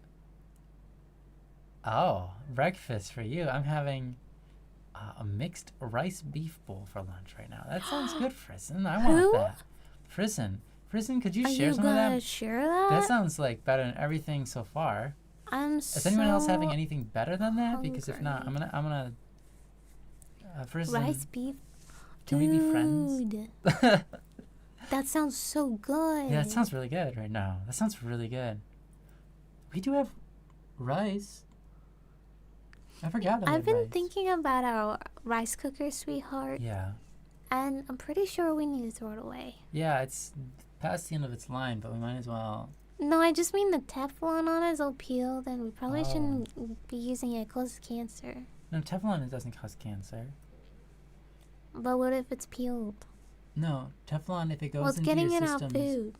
if Teflon goes into your system, you just poop it out. Your body can't do anything with it. C8 is what's C8 and But C9, doesn't that off gas when 11. it's peeled? All of those are. Doesn't that off gas when it peels, though? Mm-mm. When it's reheated? The off gas has already happened. Okay, you know what? Before it's even gotten into our house. Before it's even gotten into the No. market. Okay, hold on. If Teflon peels, does it gas when it cooks? Here we go. I want to find out the truth. Sure. It says, yes. Can release toxic fumes. If Teflon peels, it can release toxic fumes. But it only happens if it's heated above 500 F. Or 260 C. I don't think ours gets that hot. It says, if inhaled, can cause temporary flu-like symptoms called polymer fume fever. Yeah. And then you get cancer 5 years later. Yeah, the fumes, yes, the fumes are harmful. I don't think I've ever had the polymer flu. No. No.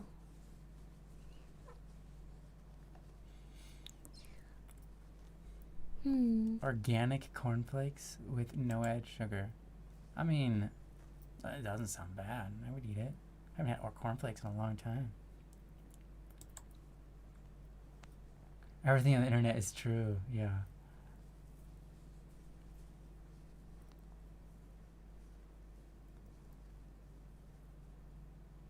Crave. That sounds so interesting. Matthew said, I'm getting crave, if you're interested. Crave. Is that a type of drink? Am I pronouncing it correctly? Is it crave? Crave, like guava. Crave. Yeah. Crave. Oh, it's a cereal. You know what? That makes more sense because That does we're make sense. literally And talking about Kellogg's Crave. crave. I don't know if this.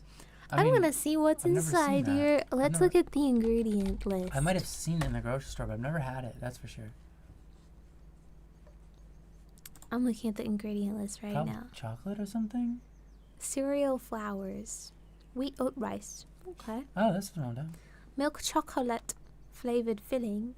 With- Flavored filling. Yeah. So What it's, is it actually? it says sugar, vegetable oils, palm oil, sunflower oil, rapeseed oil. By the way, which is canola oil, in varying proportions. It says milk chocolate 8.5%, sugar cocoa mass, milk whey powder, milk fat, whole milk powder, cocoa butter, glucose Finally. syrup, fat reduced cocoa powder, Oh, okay, there you go. whole milk powder, skim milk powder, emulsifier soy lectin, acid citric, sugar, salt, colors, annatonorbixin carotenas, antioxidants, ascorbyl palmitate, Okay. alpha tocopherol. There we go. Wow. I gotta look up what the heck is Anato Norbixen. That's an interesting one. What is Anato Norbixen? Ooh! Anato! Sweetheart, it's the spice Anato. I was thinking it was. I'm like, literally, there is a little spice called anato. And it's spelled the Okay. same. It is that. Anato is a natural food coloring derived from the seed of the achiote tree. Akiyot. Something like that. Blah, blah, blah, blah. Yeah. I mean, it's a seasoning you can put in your food. You don't even have to use it for Yeah, coloring. it's You just use it for- seasoning. Wow. That's so interesting. Yeah. Huh. Okay, and what is carotenes? These are just carrots. Weird name for them. No. It just Yellow, says orange. hydrocarbon pigments found in plants, algae, and some animals. Okay. Okay, Sure. That sounds normal. sure. Farming some algae for their carotens. Carotenes? I don't think it's keratin, it's Yeah. carotene. Wait, it is carotens. No, That's why it's orange. well, it's not keratin like the hair thing. No, that's spelled with a K. This is with a C. Caroten. Keratin. Anyway, Oh, we've investigated. we've investigated and what have we determined? Is crave okay? I'm not even You know what is funny, Jeremy? I'm not even British. I've never even lived in Britain. Yeah, I'm not even from England. yeah. But you are a woman of many accents. I don't know what's wrong with me. Nothing's wrong with you. You're perfect, sweetheart. Nothing wrong with you. Perfect. Mm-hmm.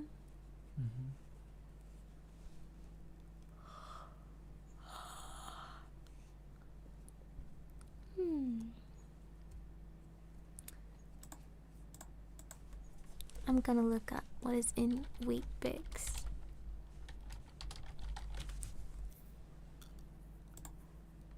Wheat Bix.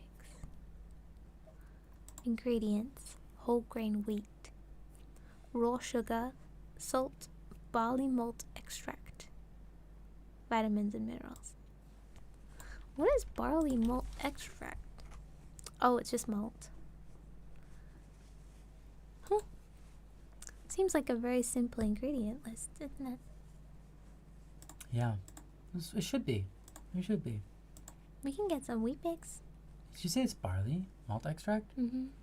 I really like that. I like barley malt. Yeah. I mean, but when I say I really like that, it's a plain and bland, but I like the way it tastes. A lot of people don't care for it, but there are people who do like it. So, oh, did you see those kiwis? Aw, sweetheart.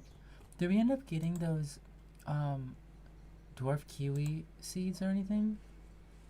No, we were gonna buy the plant Or itself, buy the plant? but we can't until it's the right Yeah, next year. That's the yeah. season. We might even have to wait till the year after next Yeah, year. we might have to wait 2 years for it. Yeah. English. I don't know why I have accent. I mean, like multiple accents. I don't know why.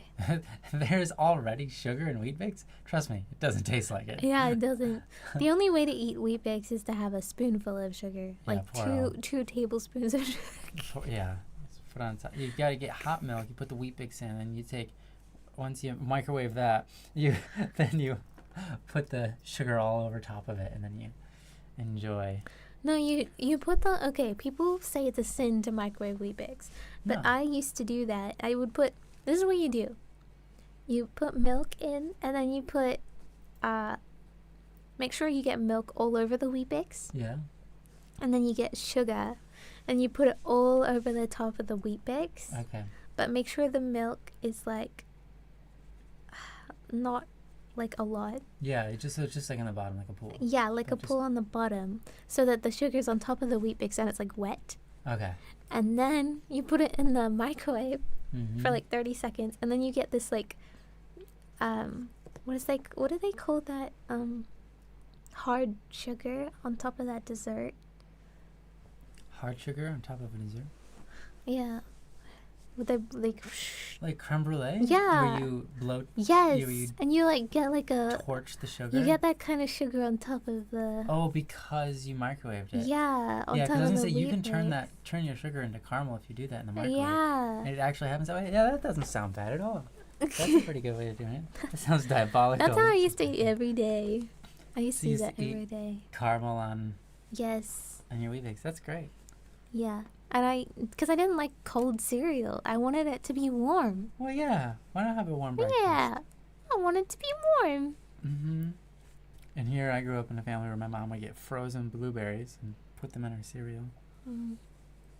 They were so cold. In French wheat bix, there's added sugar, salt, and other stuff. Oh, so your wheat bix is different than wheat bix Well, over here they in have Australia. Weetabix, which is Oh. different from Wheat Bix, Oh. right? Weetabix. Mm-hmm. Yeah. Oh, yeah. You're right. Weetabix. Yeah. Ah. I don't know. I think they're different brands. I wouldn't be surprised if they're the same brand and they just kind of did that thing where you change it up a little bit for the country. Mm-hmm. They do that a lot, so. Yeah.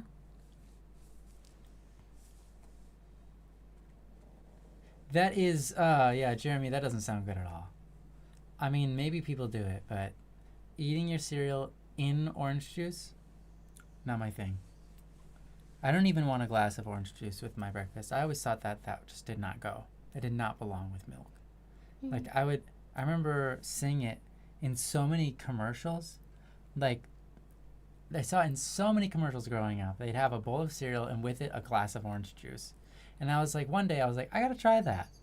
You know, it's always there. It doesn't sound good, but I'll try it. Mm. And I'm like, this is way too much liquid. Mm. A whole glass of orange juice, a whole bowl of milk. It's just so much liquid. And I don't ever drink with my meals. But anyways, the orange juice is too sour and bitter to taste good with the milk, which only brings that kind of like acidity out. And it's, yeah, and it kind of, it's just, no, doesn't work. Doesn't work. It's not good. I think they just throw it into the ads for the visual appetizer, but not for like to actually, like, no one actually does that. Yeah, apple juice is the superior choice. I agree completely, Jeremy. At least for breakfast. Although, I'll tell you what's really good is... Lemon. Oh yeah, we do like lemons. We like lemons, we like limes. If you take orange juice and put... there's two versions of this. You can take orange juice and put like oat milk or almond milk or even regular milk if you do it in a way that doesn't cause it to curdle, and vanilla extract. So orange juice,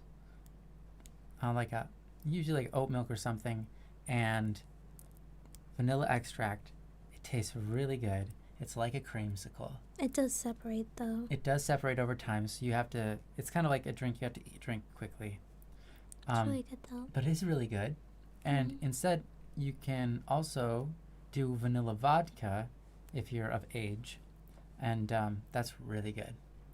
And that it is a party pleaser. The only problem is you gotta probably make it one glass at a time, or stir the thing it's in a lot so people don't notice all the little flecks. But it is good. Mm-hmm.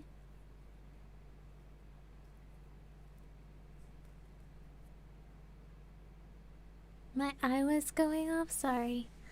I'm like, my setup is a bit different today, so everything's looking a bit funny.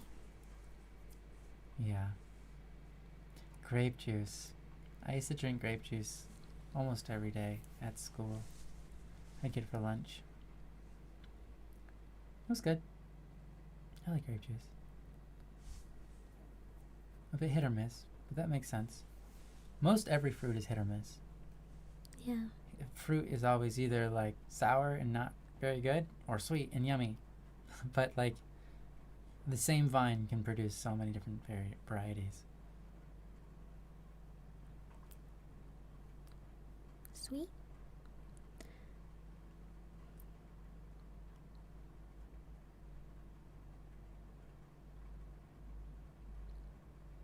Banana rum? Sounds like now you're something- speaking my language there, person. Sounds like something you would like. Yeah, I love that kind of stuff. I like bananas. I've had 99 bananas. That's really good. And I've had... There's another banana one that I had that was really good. Anyways, I'm all for that. I'm not a big alcohol drinker. Don't care for alcohol that much. Never been drunk. But I like the flavors that they can come up with. Those are fun. Peanut butter and banana sandwiches are delicious. Oh my gosh, that's so... Wow. Jeremy. Have you ever had a... Okay, peanut butter and banana sandwiches are good, by the way, I agree. And peanut butter apple is good.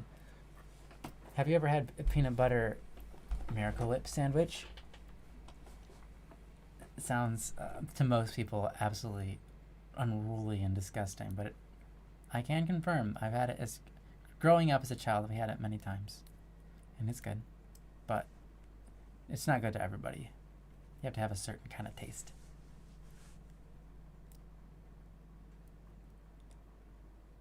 You can buy banana rum by the bottle at Tesco.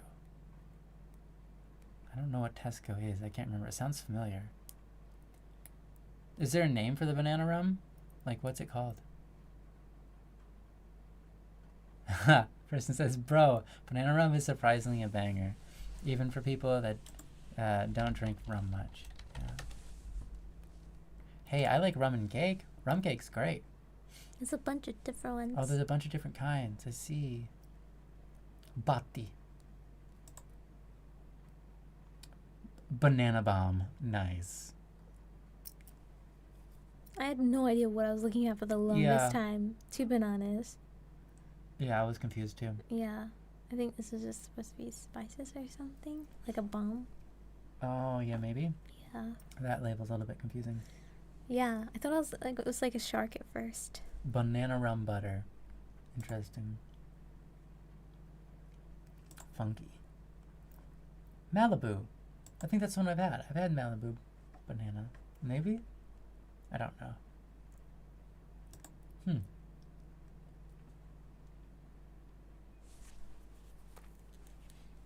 I can eat straight whipped cream, to be fair. Well, okay. I didn't say whipped cream, by the way. Miracle Whip. Miracle Whip and peanut butter sandwich. But, yeah. You could eat straight whipped... I mean, go for it. I'm not your boss. You do what you want.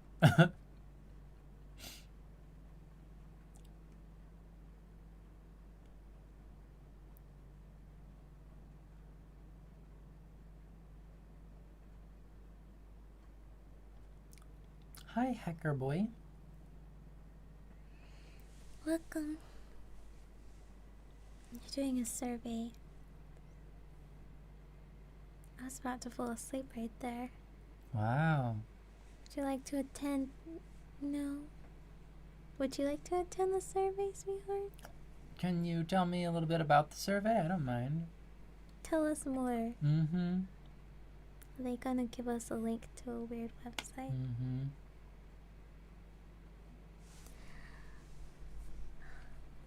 We might not want to. I hope you don't feel too displeased by that, but hey, maybe it's a fun thing.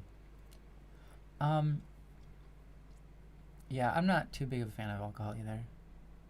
It's okay. It's okay, Nath. Random question survey. Well, you're allowed to ask questions. Mm-hmm, of course. Yeah, go for it. We might not answer all of them, or be able to. Or maybe, yeah. He's gonna ask us difficult mathematical Yeah, it's questions. like, I just know it. In 1975, on the coast of Uruguay, who traded It's a trivia. fur coat for a copper kettle? Wow. Wow, that's Quite That's a the hard deal. question.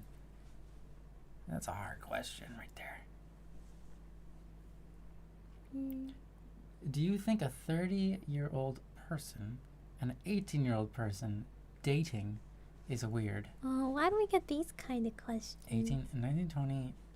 I don't So think that's 12 years apart? it's not about how many years apart it is. They're different generations.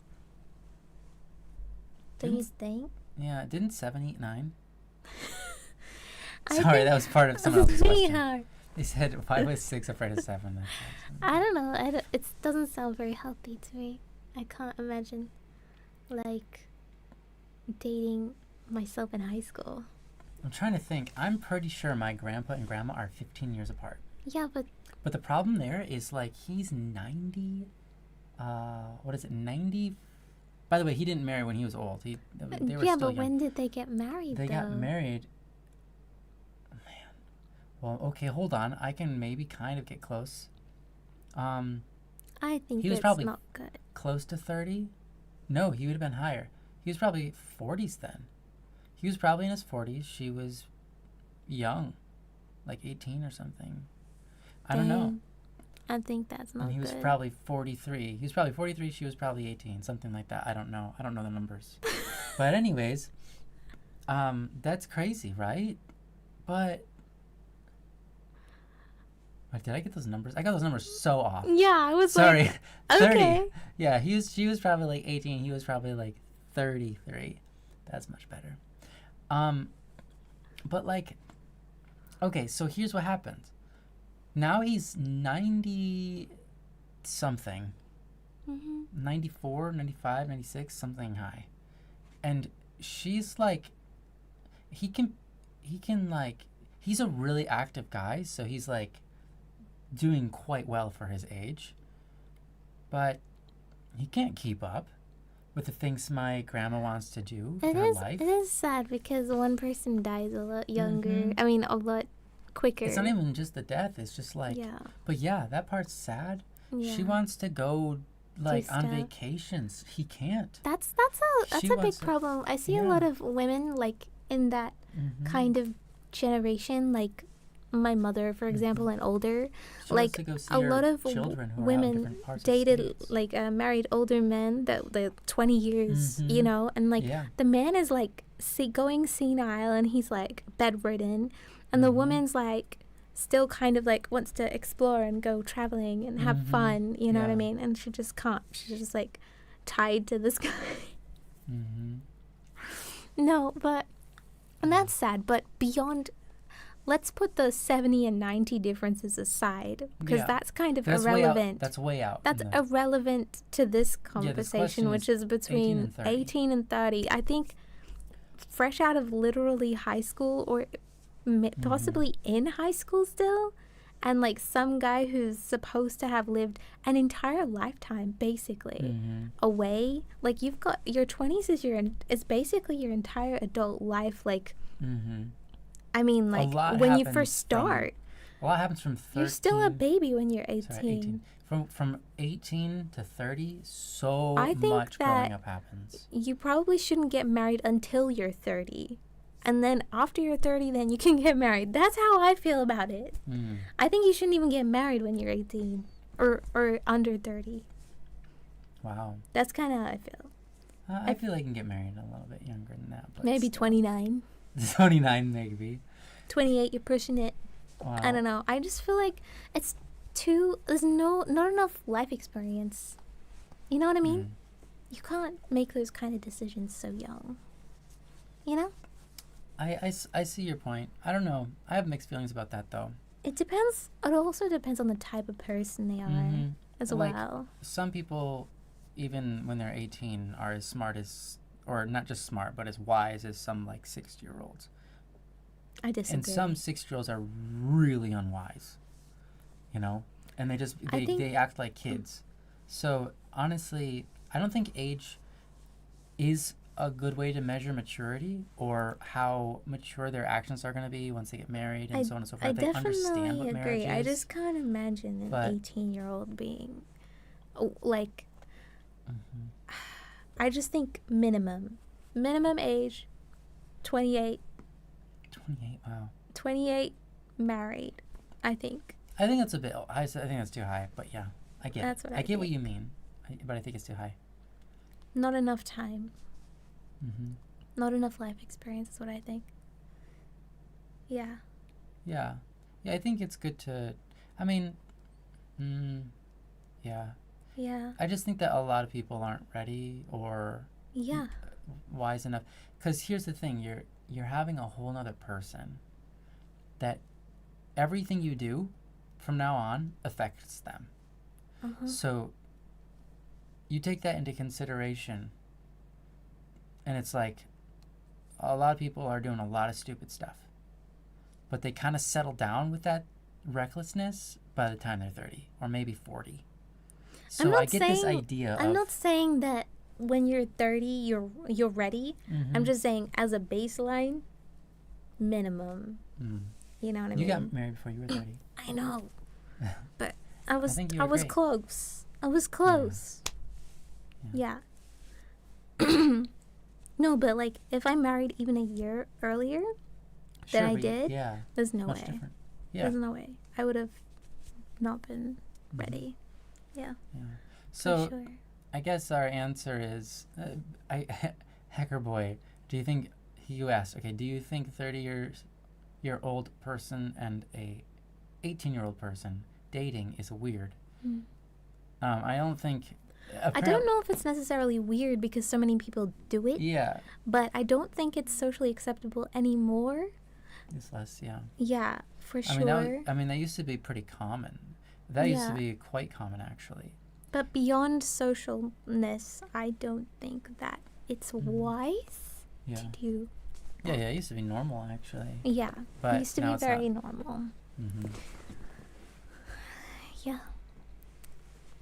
So I don't know if weird is the right word, but I don't think it's wise. Yeah, Jeremy, here's what I have to say about that. You said, I think the problem is that nowadays people at 18 or around there aren't mature like they were 100 years ago. I agree and disagree, but Yeah. I think, 100 years ago, or even like, let's put it back even farther, like 500 years ago, 1,000 years ago, 2,000 years ago, right? People are getting married at 12, and I find that okay for their time. Because back then, I don't there think wasn't it's okay. things like school, etc. You didn't have a way to grow up other than you're just in your group, in your village, in your tribe, or whatever, and you're 12 and you're already trying to take on your family's business. Your life expectancy is like 40, so you don't have all that much time left, and you're 12, and everyone's telling you like, okay, you're a man now. In my opinion, it's like, okay, I suppose, like, would I put it higher, 13, 14, 15? I feel like that's fine and fair. But when I was 12, I feel like there are certain parts of me that were figured out, but most of me was not. I don't think my 12-year-old self was ready. I don't think most people's 12-year-old self was ready. But when your average expectancy of life is from 30 to 50, you're probably going to die, and you're a boy rather than a girl, so you might just get cast off to war because there's warring constantly happening around you. 12 makes sense. It keeps things going even if people aren't mature enough for it.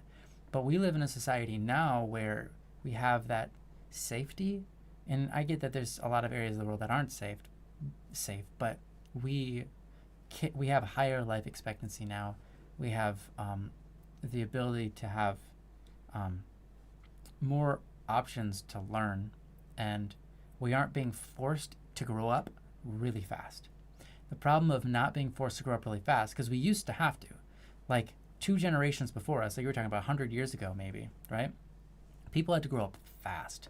There were all sorts of pandemics, there were all sorts of food shortages, right? Things like that.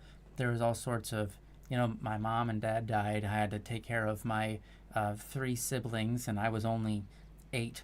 That kind of stuff happened all the time to like everybody. And so back then, I would say, yeah, you had to grow up real fast. You had to mature real fast. But now, there aren't people. There's like the conditions are so much more lax, and I'm okay with that. But they're so lax that no one's forced to grow up, and so in some cases they just never do, or they don't grow up until they're really, much much older than people used to grow up.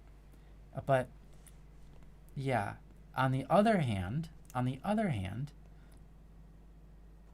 times are far, despite the wars that are going on in our world, times are still way more peaceful than they almost ever have. And we have so much, we are more mature by nature, in the sense that people tend to be far more kind.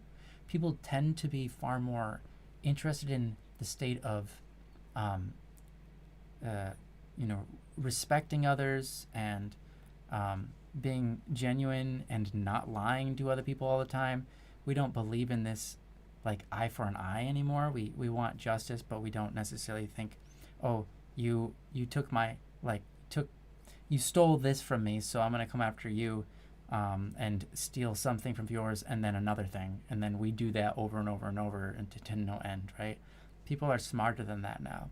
There's a certain sense of maturity that people have now that didn't exist before, and that's part of what makes this world peaceful. It isn't everywhere, but it is a lot of places, and I think so. In some cases, I agree. We aren't mature like they were 100 years ago, and so on. But in other cases, we are far more mature than they were. It just depends on what we're focused on. I think people now care a lot more about each other than they did 100 years ago, in terms of, like, how we speak to each other, and how we acknowledge each other, how we treat things like violence and so on, how we treat our children. Like 100 years ago, I mean, we literally watched a movie that was made 30, 40 years ago, and we were like, oh my gosh, we forgot, like, people used to just smack their children in the back of the head for anything. But it was on that movie. And it happened multiple times, and it was like nothing, and the children just took it, right? And it was normal. And it's like, wow, people don't do that now. You don't really see people just going up to their kid and just smack them in the back of the head and be like, hey. In that movie, we saw, like, kids walking on each other's faces, and they just kept the shot in the movie. It was like, oh my gosh, that wouldn't even make the shot nowadays, because people would be like, I can't believe that kid just walked on the other kid's face in a kid's movie. By the way, it was a kid's movie. So the point is, like, the way we treat each other now is way more mature, but we're conditioned into it, and we don't. It's just kind of natural to us. So I don't know. It's a big long rant, but not even a rant, just whatever. But that's my opinion on it. I think it's an interesting take.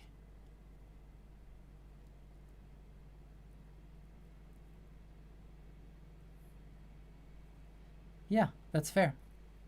I'll read it out loud. You said, I don't know if I necessarily agree, because on, like, a worldwide scale, sure, but within communities, those people relied on each other to survive, and anything someone did that would be detrimental to the community was typically outcast.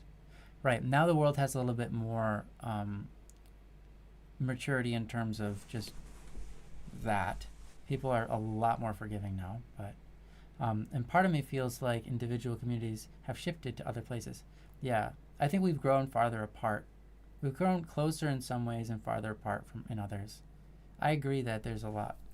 We're missing a lot of stuff that we used to have that was genuine and good and mature and all of that. I agree completely, Jeremy. But I'm just trying to point out some of the stuff that we have going for us too, that's really there, and it's good.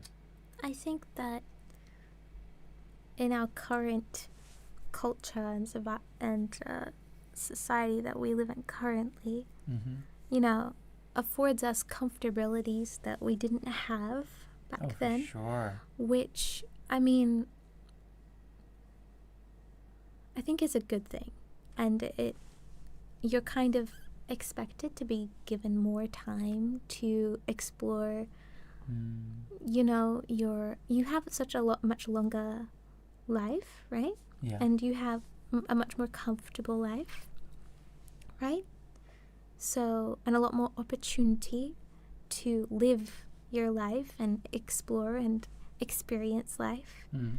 you know, nowadays. So I think that the idea of kind of giving yourself up and sacrificing what you, basically your life, what you could have experienced on your own, to be like locked in to this one chosen life for the rest of your life at such a young age is just kind of like bizarre to me. Yeah. Like I wouldn't make, get it. I wouldn't be comfortable with someone making that decision so young, in like with all the comforts we have, with all the safety we have, like with all the experience you could have.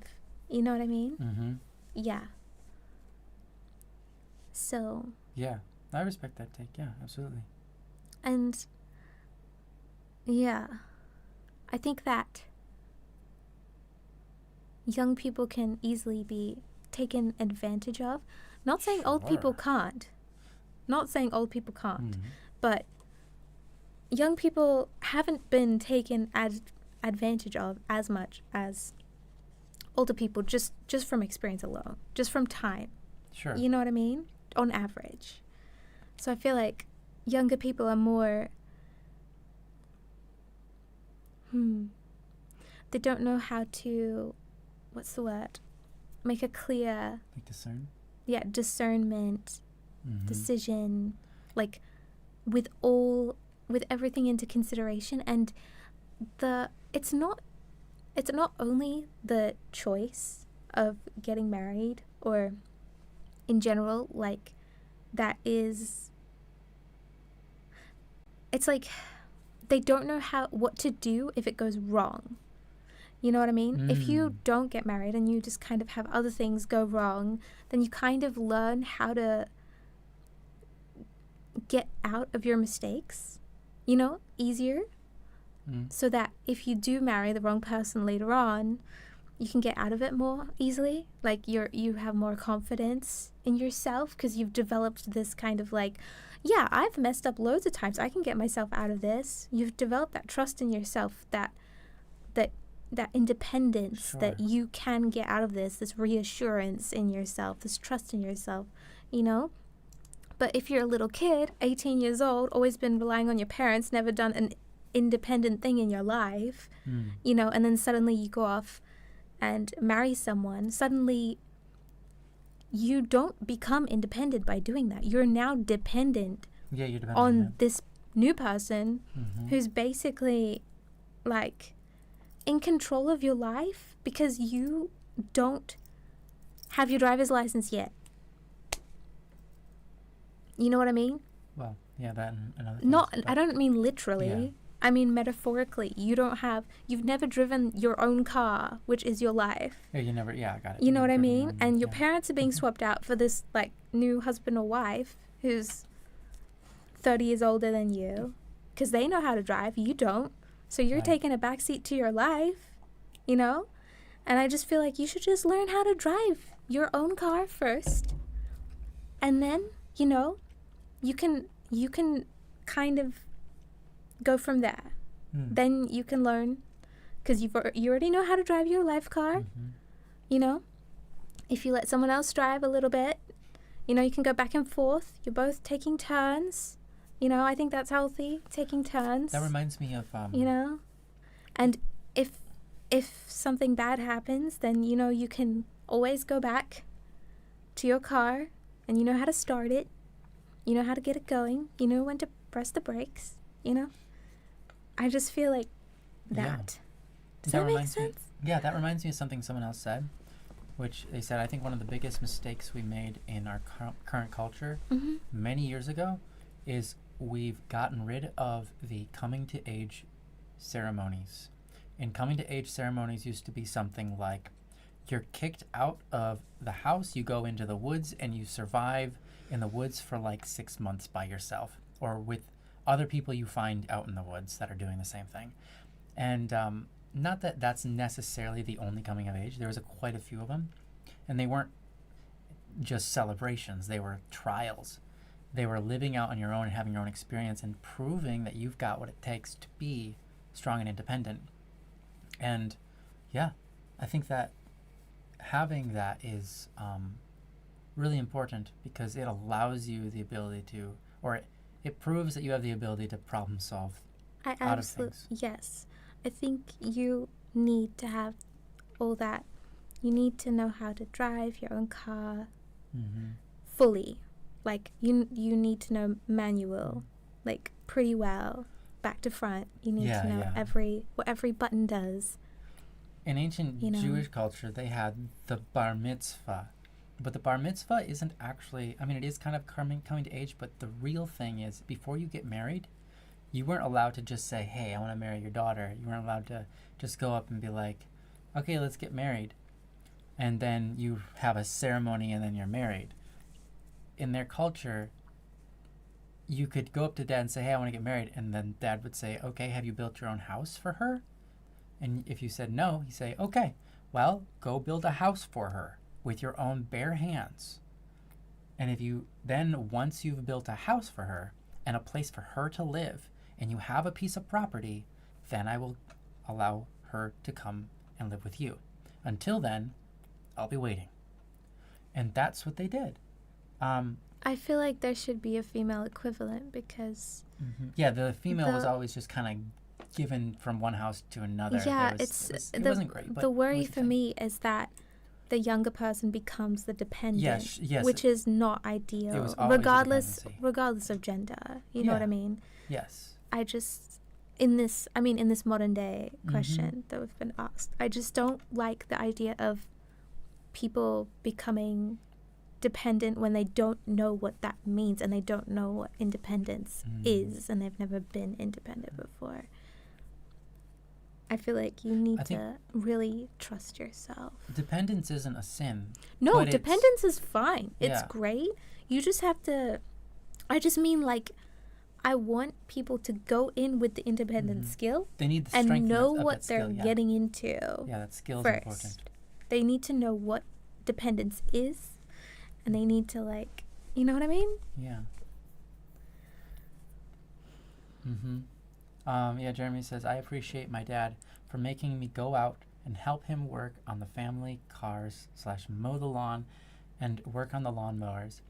It keeps money in my pocket, but also gives me a skill to utilize in life. Yeah. I feel like if you don't know what to do when you've, let's say, if you don't know what to do when you've lost your job or you lost your home or whatever, I don't know. You have to have confidence in getting out of these things. You know what I mean? I just worry. That's all. For younger people. Yeah. Yeah. Yeah, absolutely. I agree. Yeah. I think there's a lot of skills people should have before entering things like that. Yeah. And yeah, that's right. So Jeremy also asks, so here's a question. When did you learn art / drawing / music? And what did your parents do in a basic sense as a profession? Who asked that? Jeremy. Why do I not see that? Maybe yours is behind? Where did... No, you see it. So it starts with, so here's a question. It's the second one. Oh, thank you. Yeah, you're welcome. I learned art. I don't know if I actually when did I learn art? It's not like it happened spontaneously. Sure. I mean, it kind of did at some point. Okay, so like you're a kid, you're drawing because, you had natural talent, you got right? I did have a natural talent because my mom was very good at drawing. And so there was that, but I didn't. And your teachers despised you for being better than them. Yes. I was naturally talented at drawing. Let's start there. And but I didn't really take it seriously. I wasn't like in love with drawing. I never used it as a self-expression. Maybe when I was like very, very small, like a child. But yeah, basically, I've said this very many times. I saw someone drawing on YouTube. I was like in high school at the time. I didn't know what to do with my life. I saw them making money from drawing, and I was like, that looks really easy. I'm gonna do it. And then that's when I decided I'm going to become an artist. I'm going to draw, and I'm going to make a living off of it. And that's what I'm going to do. Not because I had passion for it, but simply because it just looked easy, and I thought, man, I could make a quick buck doing that. Mm-hmm. You know, as a 17-year-old does. No, it wasn't easy. Yeah. It wasn't easy to do. It was a lot easier to become a YouTuber. It was easier to become a YouTuber than it was to learn to draw. It was. It honestly was. Mm-hmm. I think, yeah. I believe that. I believe that completely. But, anyway, so I kind of decided to be like a mediocre artist that was like just good enough to be okay for commissions and like just good enough to make money, but not like I didn't aim to like improve my art so much that I was like professional quality, like actual game companies could hire me, because I was not interested in actually being in the industry. I was only interested in like kind of just drawing whenever I felt like it and being lazy, and then just uploading videos and being a YouTuber and all that stuff at that time when I was young, a young adult. So that's what I pursued for a while. And yeah, mediocre. I guess I mean, I'm changing as I'm getting older. I'm like, okay, maybe I should improve a little. Just for the sake of it. Yeah, you've been doing well. Just for the sake of it. I'm good enough already where like the consumer will just think, oh yeah, that's good art. But I'm thinking, yeah, maybe I'll just improve a little more. I don't know. Maybe. Fun. But not too much. As for and professions of parents, did they have any influence on that? And so on, My parents, my mom was just a housemaker. My dad, he did a lot of things. He was like, he has done many things in his life. He's a merchant of many types. He has done many things. I don't want to go too into it, but yeah, he but it's nothing to do with anything artistically creative, let's say that, or anything to do with media. Yeah. He's kind of always been a buyer seller kind of person. Well, not always. Oh no. Just since you've known him. Oh, okay. Yeah. I mean, yes. Well, I mean, he tells stories of his adventures, and that's what I get from it. Yeah. Well, he's dabbled in and out of that. Okay. I see. But you know, he was doing other jobs.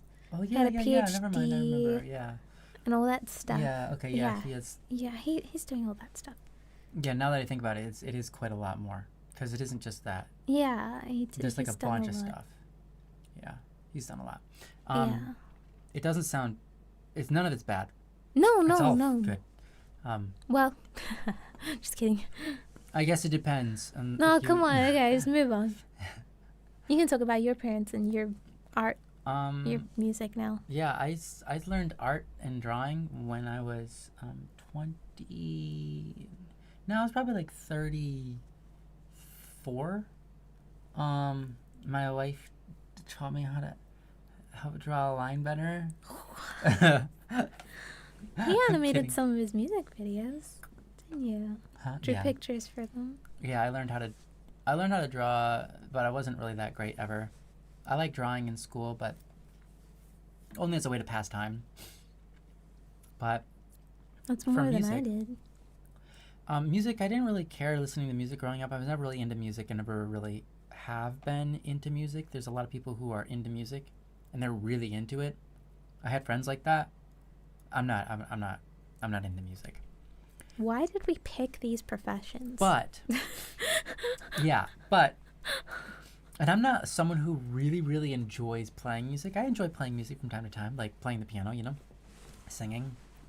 It can be fun a little bit. But, I know people who are way more into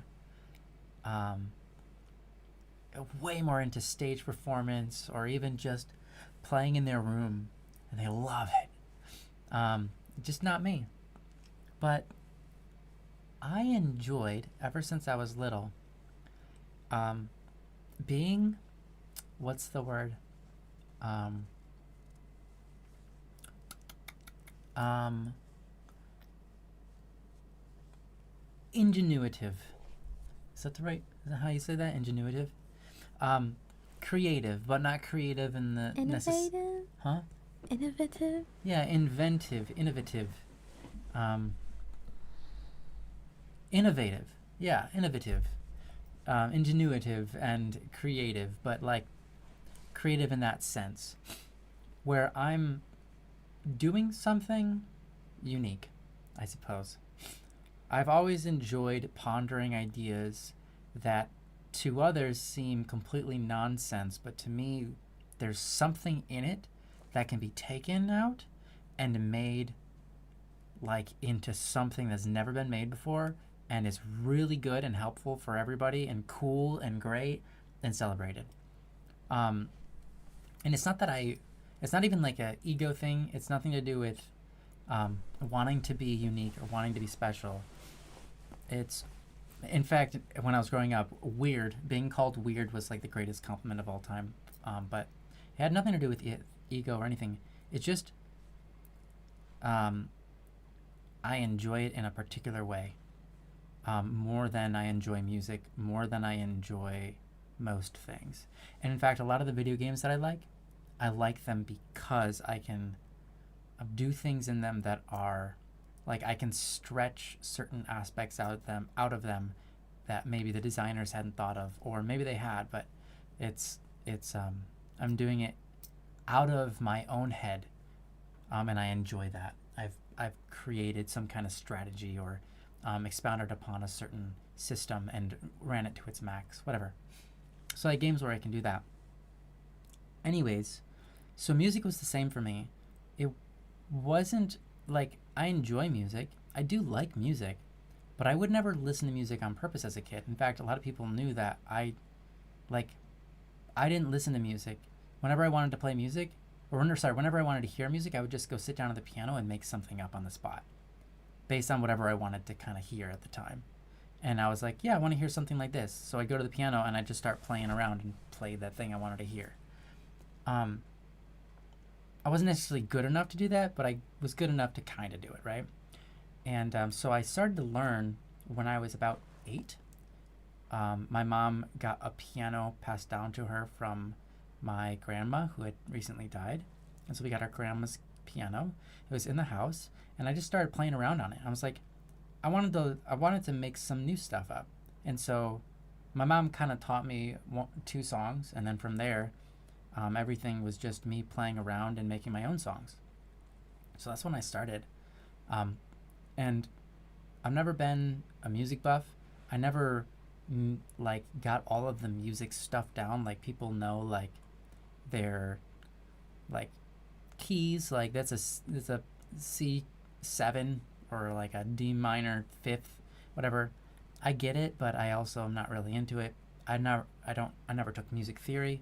I never really did anything musical that much other than, I was in band, but I didn't learn to read the music very well. In fact, I just kind of memorized how it was supposed to sound from what was going on around me and basically memorized all the pieces I was supposed to play one note at a time very slowly and played the music with the rest of the band that way. I didn't really read the music in real time.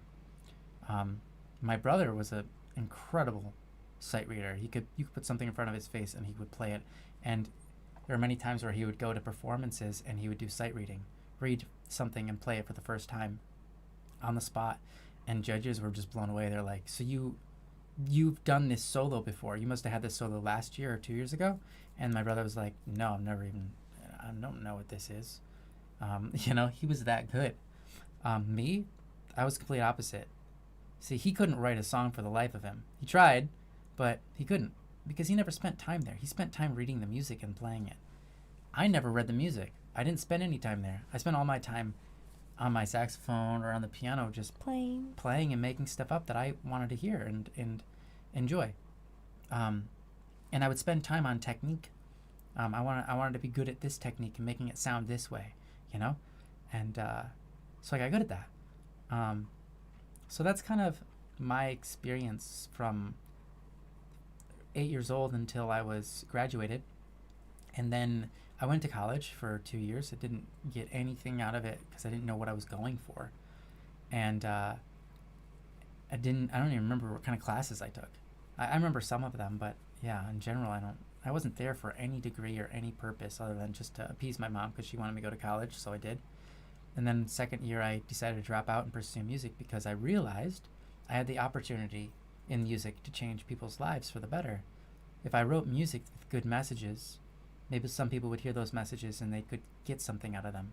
They could gain from the wisdom that I happened to painfully acquire throughout my life, or whatever. Maybe not even painfully, but whatever I gained throughout my life, I could spread to others. And I thought that was a worthy cause to pursue music. And so I decided I was going to be a musician, a composer, a producer.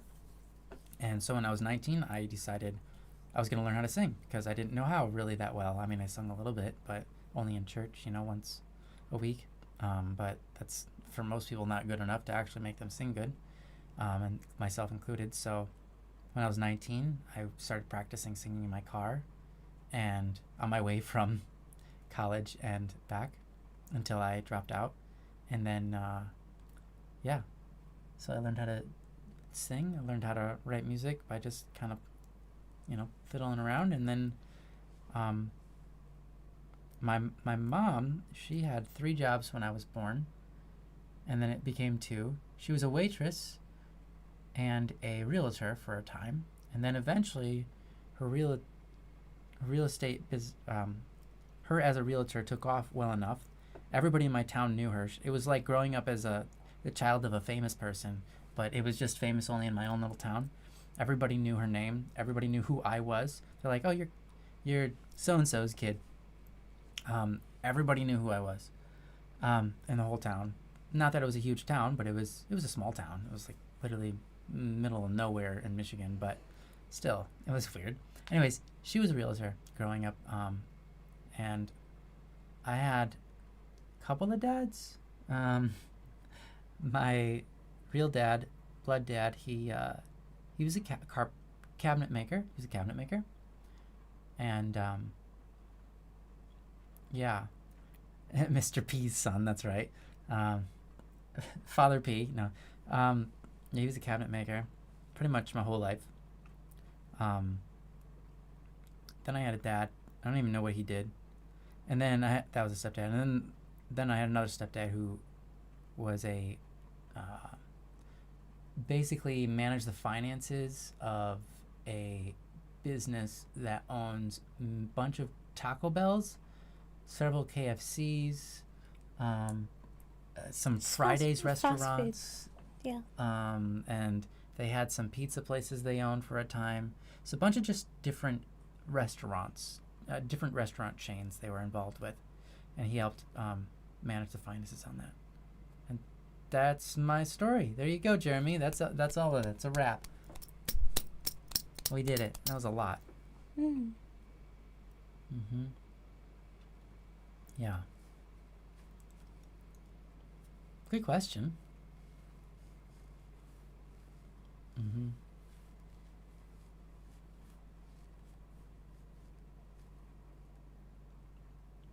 Yeah. You might be right. Jeremy. Don't know. Actually, I don't know. I think that she wouldn't be in a similar role as her mom if she was born in the 1920s. Because she probably would have never gotten married. No. She wasn't interested. She doesn't really have the personality for it. Like, she's not interested since you were little, really. Not into it. Probably would have, died, got stoned to death or something. Yeah, probably. Yeah. You know how people are. Well, he probably, you know what? Probably would have died of just being allergic to everything and sick all the time. I wasn't. Because I was sick all the time too. Yeah.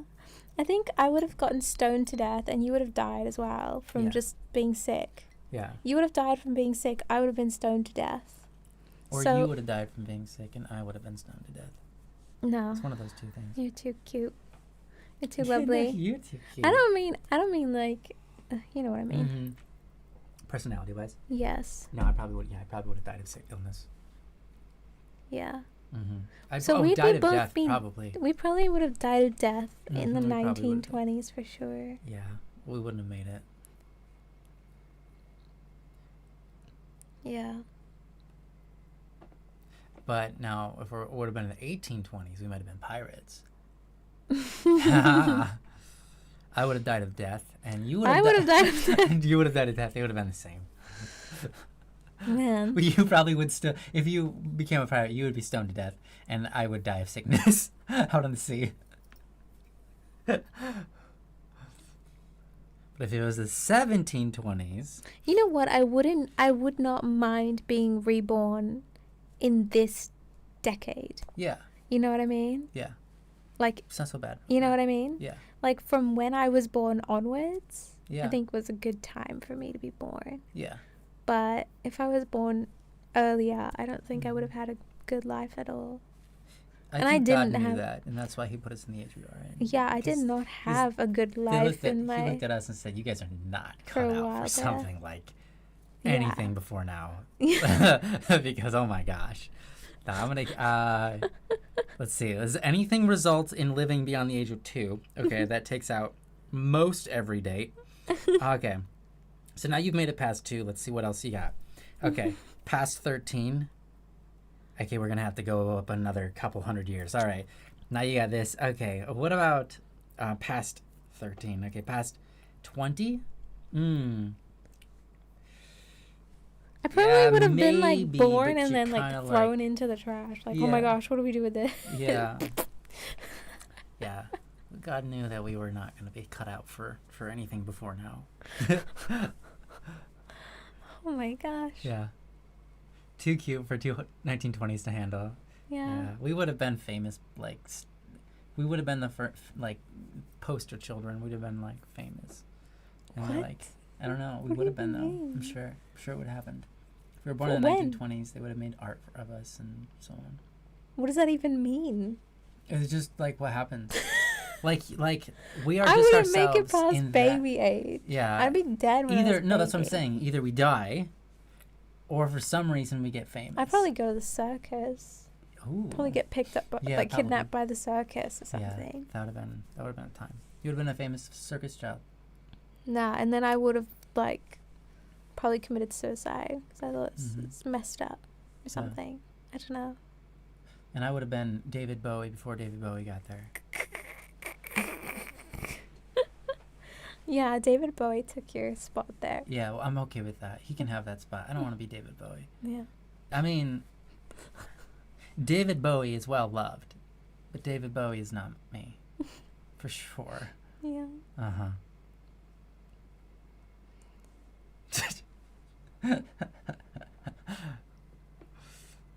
Yeah, I kind of wish I was.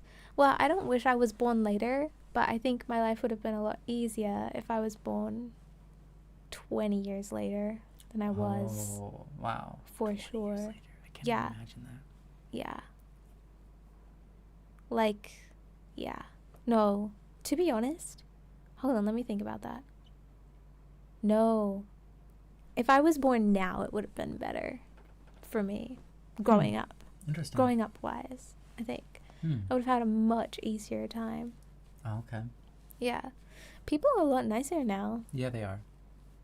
I don't think people realize how much better society has gotten just in the last 20 years Mm-hmm. or 30 years. Yeah, People are a lot better now. they are. They are. Yeah. Thanks, Pac-Man. Thanks for having some trust in me. I think I would have been set up for life more. Yeah. Yeah, that's possible. I think so. Interesting. Yeah. And more reassured, and I probably would have Yeah, been that's probably- successful and like wealthy and stuff like that. Sure. You know what I mean? You 'Cause I definitely would've- be shut down this. Yeah. I'd be more confident, Mm-hmm. for sure. I'm just cutting those points for something. Yeah. Maybe I'll spend them on staying hydrated. Yeah. Guys, what? Here you go. Thank you. Still born a little too early here for my taste.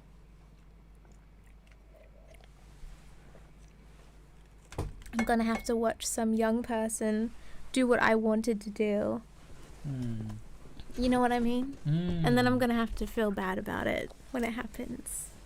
Yeah. And be like, There are I'm things, so sad that I didn't do that. Yeah, there are things that it's like, man, I did that before it was a thing, but no one knows.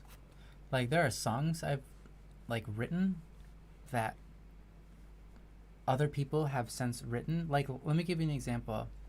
Do you know that, okay, there's a song from Undertale. It's, like, the most famous song from Undertale. Mm-hmm. It's one of their battle musics. Anyone know the name of that one? I've never played. I'm sure someone in the chat knows the name of that song. I wrote that song, or something incredibly similar, by the way. Not exactly it, note for note, but insanely similar. I wrote that song when I was like 10 years old. And, at the time, there was no option to like record it or anything for me. Mm. But, yeah, Megalovania. I wrote Megalovania when I was like 12 years old.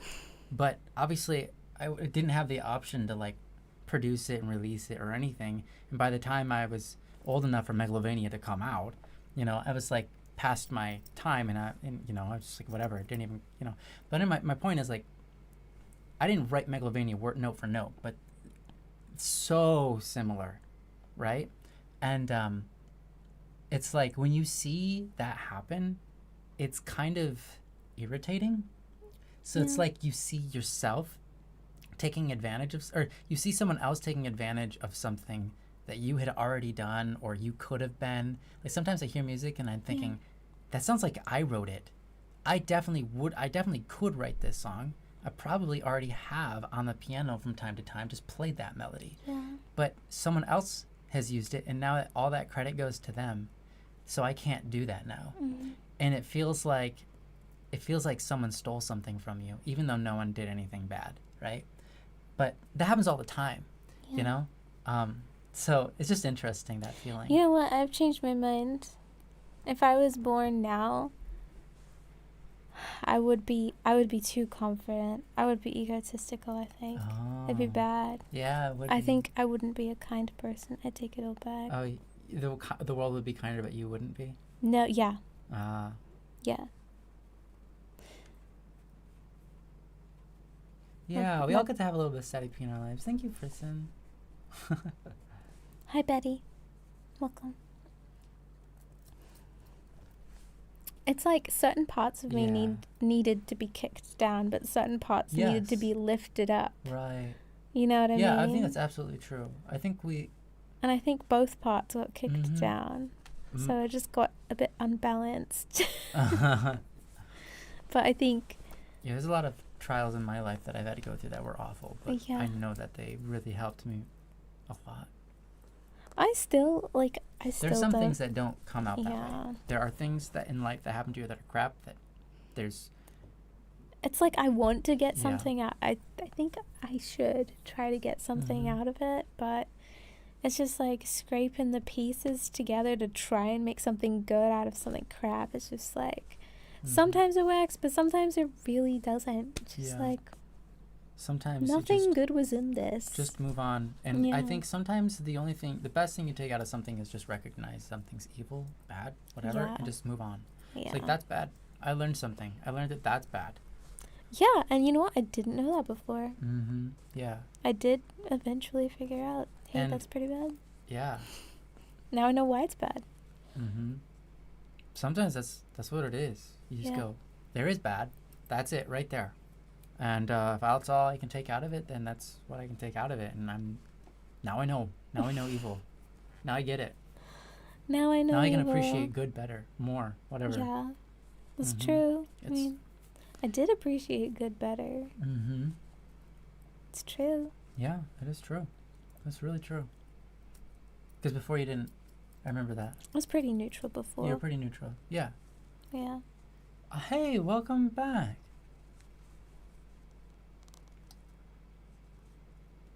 Oh, you're back from thinking and thoughts. Hey, how did thinking and thoughts go for you? I hope it was good. Hope you had an epiphany, a realization, Thinking and a thoughts moment. can be good. Yeah. Sometimes.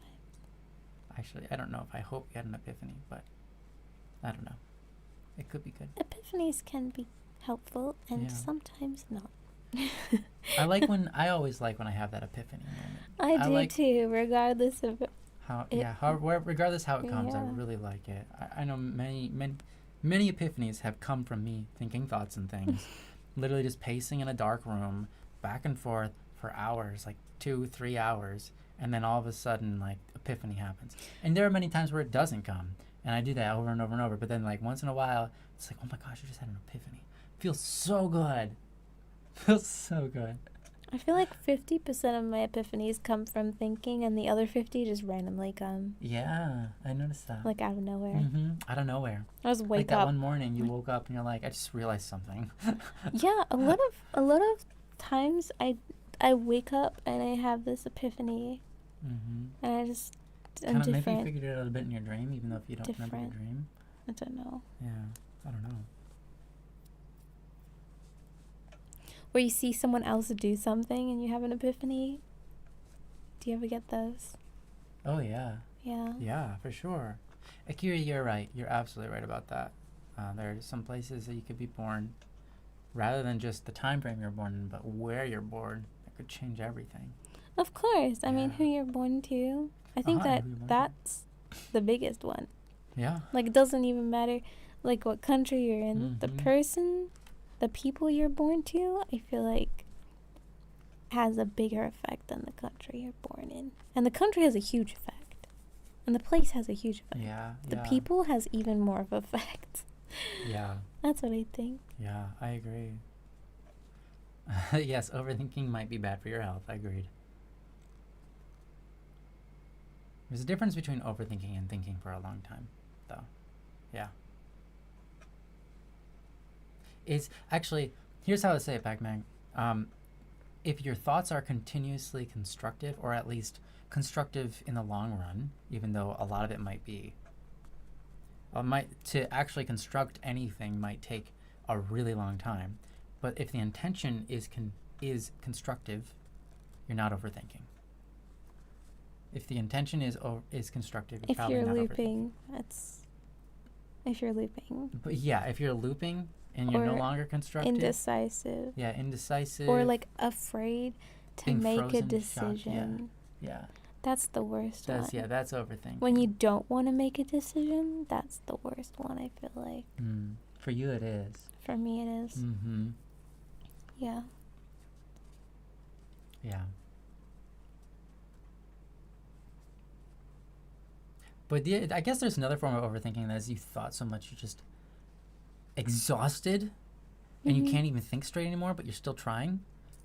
That's a thing. Yeah. That's a real thing. That's a sucky thing. And then it's like, no, you've overthought, but not in the kind of way that's like overthinking. People normally mean it.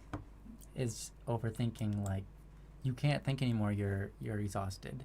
Mhm. You're thinking stupid thoughts now, and you're agreeing with stupid thoughts. Yeah, I've been there. Especially like when if you've got crazy brain fog and you're thinking a lot, and you end up thinking really dumb. Just like, yeah. And then you go to bed and you wake up the next morning, you look at what you did and what you thought about, and you're like, I am an idiot. I can't believe I thought those things. Mhm. It's so fun. But not fun at all. But it's funny.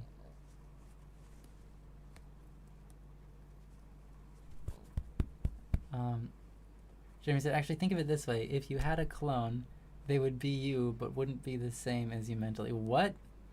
I would not Oh, want I had to. clone. The context was the 2 lines before. People think that having a clone would Oh. be so efficient. I do not believe that. I think having a clone would be a Mm. nightmare. Yeah, I don't know. I don't know anyone personally that thinks a clone would be a good idea. Everyone I know says that clone of them would be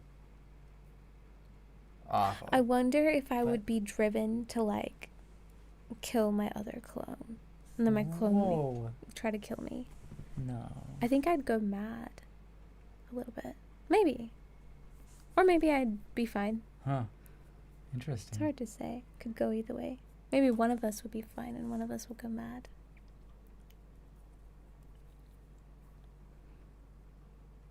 But you know what would be easier? 1,000 times easier if I did have a clone?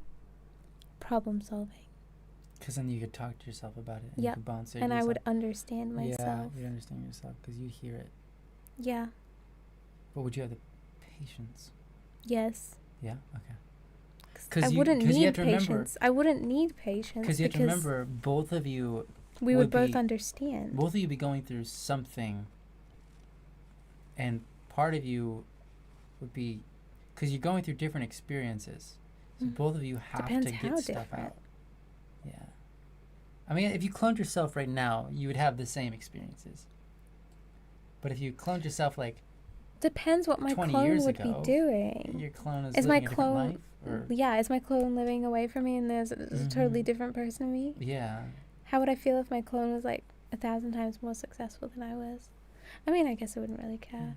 I'd be. It's not really for my me, if I had a concern. clone that was 1,000 times more successful than me, I'd probably just be like, "Cool, dude. Yeah. I'm glad you're making it. That's good. Yeah. That makes me happy that you're doing well. Yeah, I'd probably think the Just same like thing. anybody. Yeah. Actually, I'd But what probably if be my really happy clone- for them because I I'm like, would they're my be- clone. I would be devastated if my clone was doing really badly.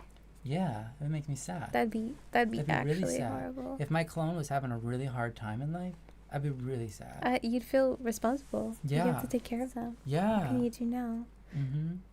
But then instead of just I- taking care of yourself, you're taking care of yourself and yourself. And yeah, that's Wow, too much. you're self-dependent, but To like be not in a honest. good way.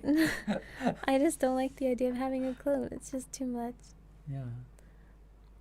But Yeah. problem solving would be so much easier. Mm-hmm. For I will sure. argue with my clone. Yeah, yeah. Because the patience for me comes with explaining what's going on. That's where I get impatient. Mm-hmm. You know, the communication is the hard part Yeah. for me.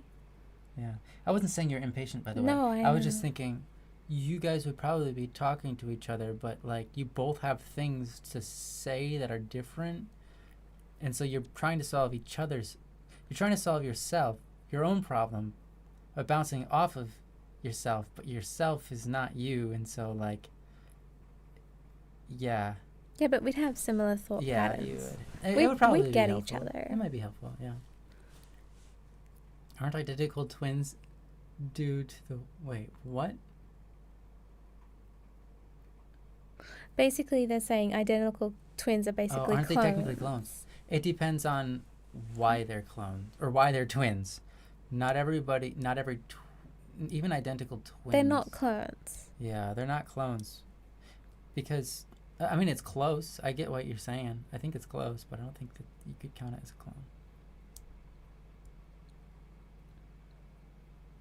But I guess it depends on how...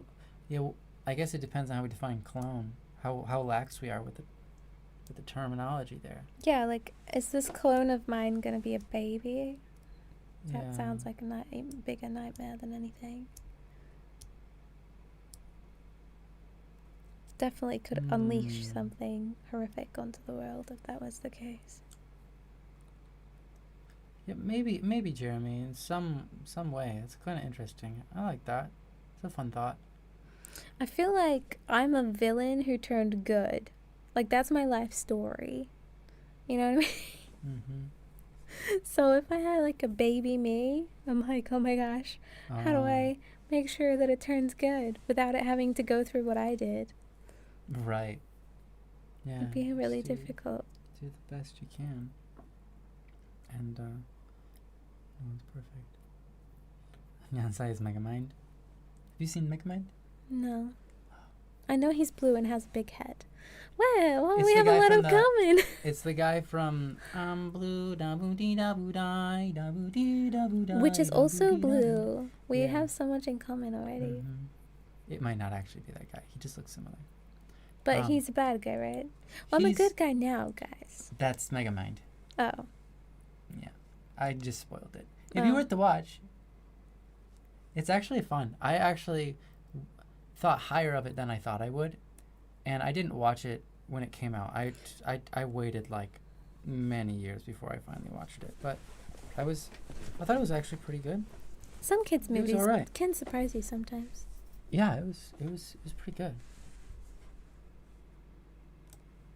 Woke up. Dolores, hi. You woke up and getting ready for work. Welcome. Hi. Hello. I think we might want to end soon, though. I've had so low since Yeah. we started. Yeah, you've been low energy. My please. energy has been so noticed that. low. Yeah, well, you're talking more now than you were when we first started. There were I'm times where you still just- so tired. Like I'm Yeah. forcing myself a bit here. You're doing great. Yeah, if you're forcing yourself, we should just. I forced myself when I started, but I want to stream. I only get to stream once a week. Yeah, I know. You know what I mean? Mm-hmm. Yeah, yeah. I can't stream more than that. I guess I could. A There's Mega no reason Mind I watch can't. along. That's a cute idea. I don't know how. I don't. Yeah, I don't know how streaming that works, and I don't think we can stream that on Twitch and all watch it. What Megamind? Yeah, Mega Mind. No, maybe on Discord. Or even on YouTube. But yeah, on Discord and a private call, maybe there's something. Maybe that's possible. Yeah, It won't breach any laws. I don't know, actually. That's a private screen. Like it's kind of like A a private private screen. screening in your own house. yeah, like and that. which is totally Except fine. it's on your own internet. Yeah, I think you just can't stream this stuff. Yeah, I wonder.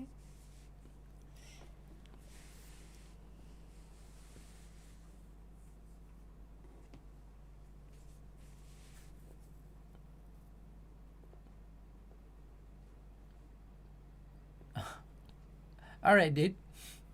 Welcome. Welcome, just a guy. Welcome, just the guy.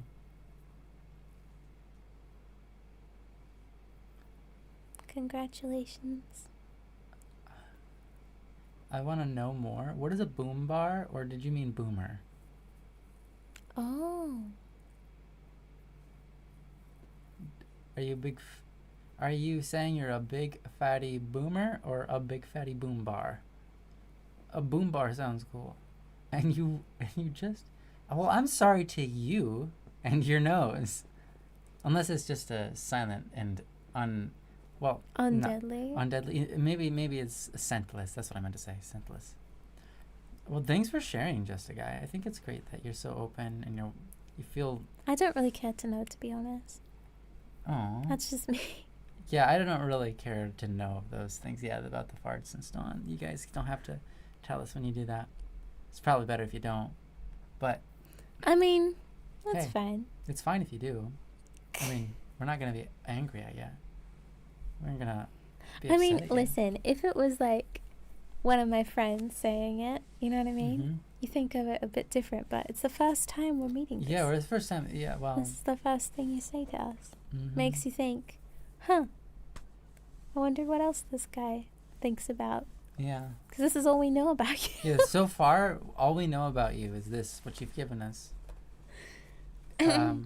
Righteous spoon. And we can only well, do so much to like understand your personality and what you're like. But like, if you're the kind of person that comes in and you say, and these are your first words, that's the kind of person you are. So that's what we're trying to assess.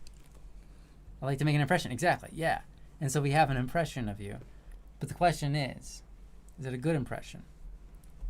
Do you like to make a good impression or just an impression? Like, they'll remember me forever if I do this. I just come in won't. and say these things. Is that what you're going for? Welcome, Righteous spoon. Hi, Righteous Moon. How are you two doing? How are you doing? We're good, aren't we, sweetheart? Yeah, we're doing very good. Yeah, we're a little Aw. tired. Yeah. We're a bit tired. Well, I'm a bit tired. I don't know about you. I'm just a tiny bit tired, but I'm actually doing pretty well. I've been like researching Yeah. for most of the day, and that and that tires really me tired- out Yeah. It's tiring because to do that. because I when it comes to like researching products, I don't like to make these like big purchase decisions. So I try to put it off for as long as possible. Mm-hmm. But you know it's coming. Yeah. So it's kind of I don't know if it's stressful is the right word, but it's uncomfortable Mm-hmm. for a long period of time. So it tires me out. Hmm. Yeah. Yeah. Just the guy you said, do you not like me for who I am? Well, we don't. Well, there's a couple of things. We don't know who you are, so we can't We not do like love that. you. But we do love you, and we don't mind that you're here. We're happy you're here. I we don't understand- genuinely want the best for And you. I think the world is waiting for you.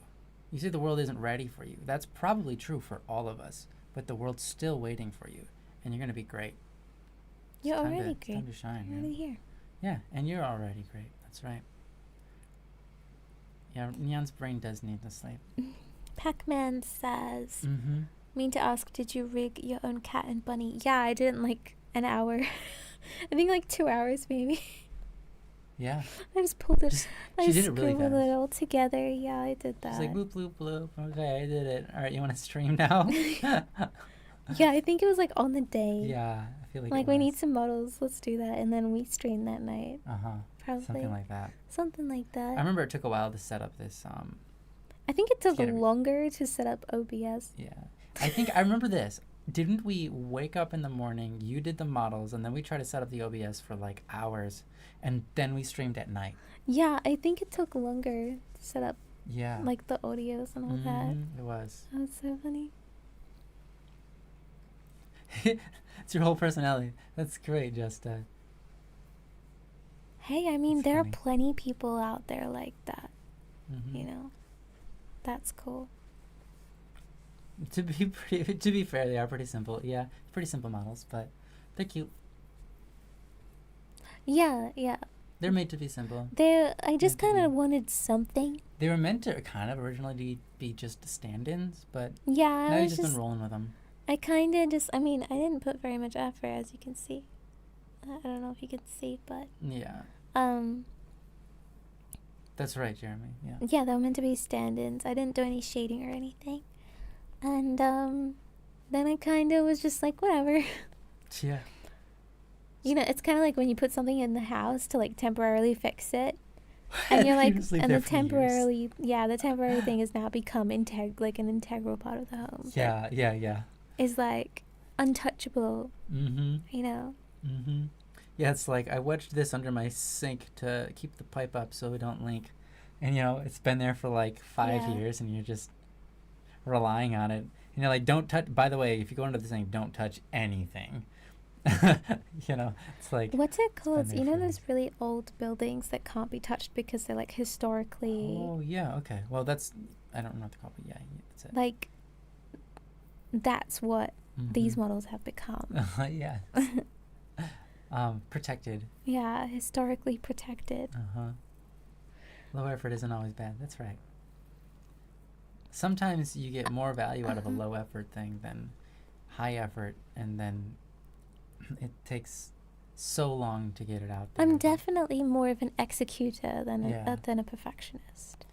There are times where you care a lot about efficiency, and you prioritize efficiency over execution, Mm-hmm. and It depends on so how it depends large on of the how large project. this project is, and I think If that's it's- smart. Yeah, if It's it's smart. a large project and I know I'm going to be working on it for years, I do focus on efficiency Yeah. more than execution. Yeah, it's smart. But if it's something small and Mhm. whatever, I do execution. But if it's something that I know is going to be long standing, that's important, Mhm. then I can be more of a perfectionist and I can take more time Mm-hmm. on it. So I just like pick and choose my battles here. Yeah. Maybe smart. Yeah, I never committed fully to becoming a VTuber, Mm-hmm. so I never put in the effort to make Right, a 'cause there was no, beautiful model because it was pointless, Yeah. you know? There's some amount of long game there, but it's not a focus. Yeah, well, I never wanted to play that VTube game, so I Yeah. didn't put the effort there. Okay, Righteous Spoon. Hey, thanks for chilling with us for a bit. Hope you've enjoyed yourself, and I hope you enjoy the rest of your life, Yeah, thank But you for dropping by, Rachel. including the rest of today. I hope you have a wonderful day and Yeah. try not to doom scroll Mm-hmm. if you can help it. Try not to lose your day to entertainment. It's a little entirely. better to be bored than Yeah. overstimulated. That's so true. You know? Yeah. You can come up with all these ideas, and suddenly your brain starts working. You're like, whoa. Okay, sweetheart. Mm-hmm. I'm starting to get into a weird British accent, and I think it's because I'm so tired Tired. that my brain is melting. I'm so tired. My brain is melting. I'm starting to speak I get it now. in a different dialect, a different voice. I get it. So what you're saying is British people speak the way that they sound because they're just tired of speaking. Yes, Mm-hmm. I'm just tired. You know what? Like a story. Exactly. Okay. That's it. So tired. Yeah, he even talks like he's tired. Yeah, he's tired. Yeah, I think that's what's going on. Okay, well, that's solves it. Yeah. Thank you, everybody, for having a lovely time with us. Apologies for our my low energy. Yeah, Usually I'm much more it's okay. excitable. We're happy to have spent the time Mhm. with all of you, and even if we are tired. Yeah. Yeah. So, thank you for coming. Go ahead and close this out. Thank you for joining us, everyone. I hope you have a wonderful night. Mm-hmm. And Thank you have a for listening. You're wonderful... awesome. Yeah, thank you for the kind messages Mm-hmm.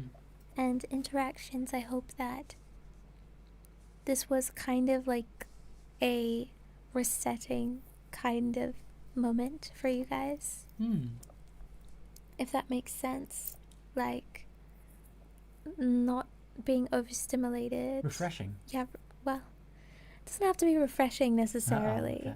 Just, like, gives your brain a bit of a break from all that, like, flashing lights, you know, of Recuperative. recuperative, maybe. Yeah, recuperation. We hope this has been recuperative for you and your brain. Mm. Mm-hmm. I hope you've been able to have a break. Yeah. And, yeah, solve climate change. Wow. It's not as hard as you think, actually. Yeah. So, Just good luck. it's not as If hard you as you know, think, so good luck. You know, Yeah, you could Good be night. overthinking it. I think That's you the might hard part. be. Mhm. Yeah, absolutely. Why did Climate you say that? Someone change. say something about climate change? Yeah, someone said that. Oh, Just a okay. guy. Climate change is more simple than you think, and we will talk Rika said- about that oh, next they stream. said, okay. Yeah, we can talk about that another stream. All right. Great. Good night. Bye now.